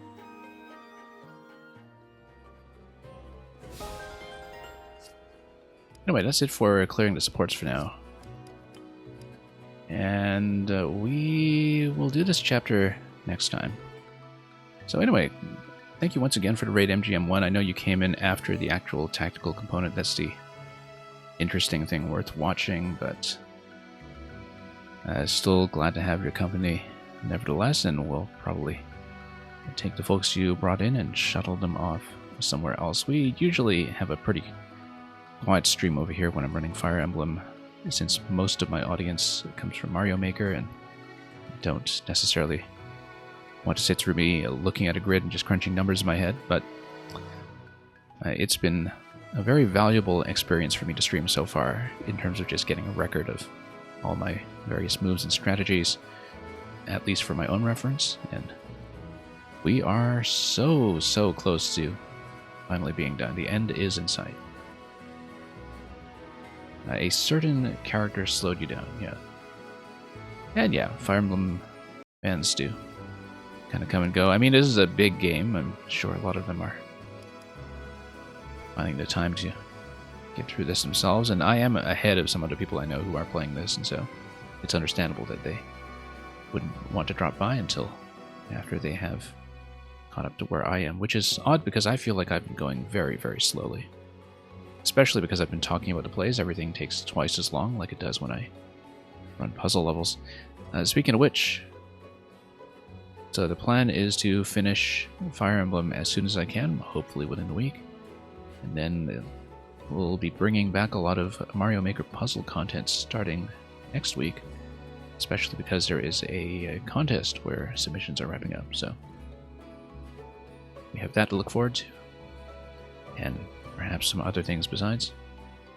And in the meantime, I think it will be time to log off and see if we can find somebody else entertaining. So thanks for watching, thanks for the raid.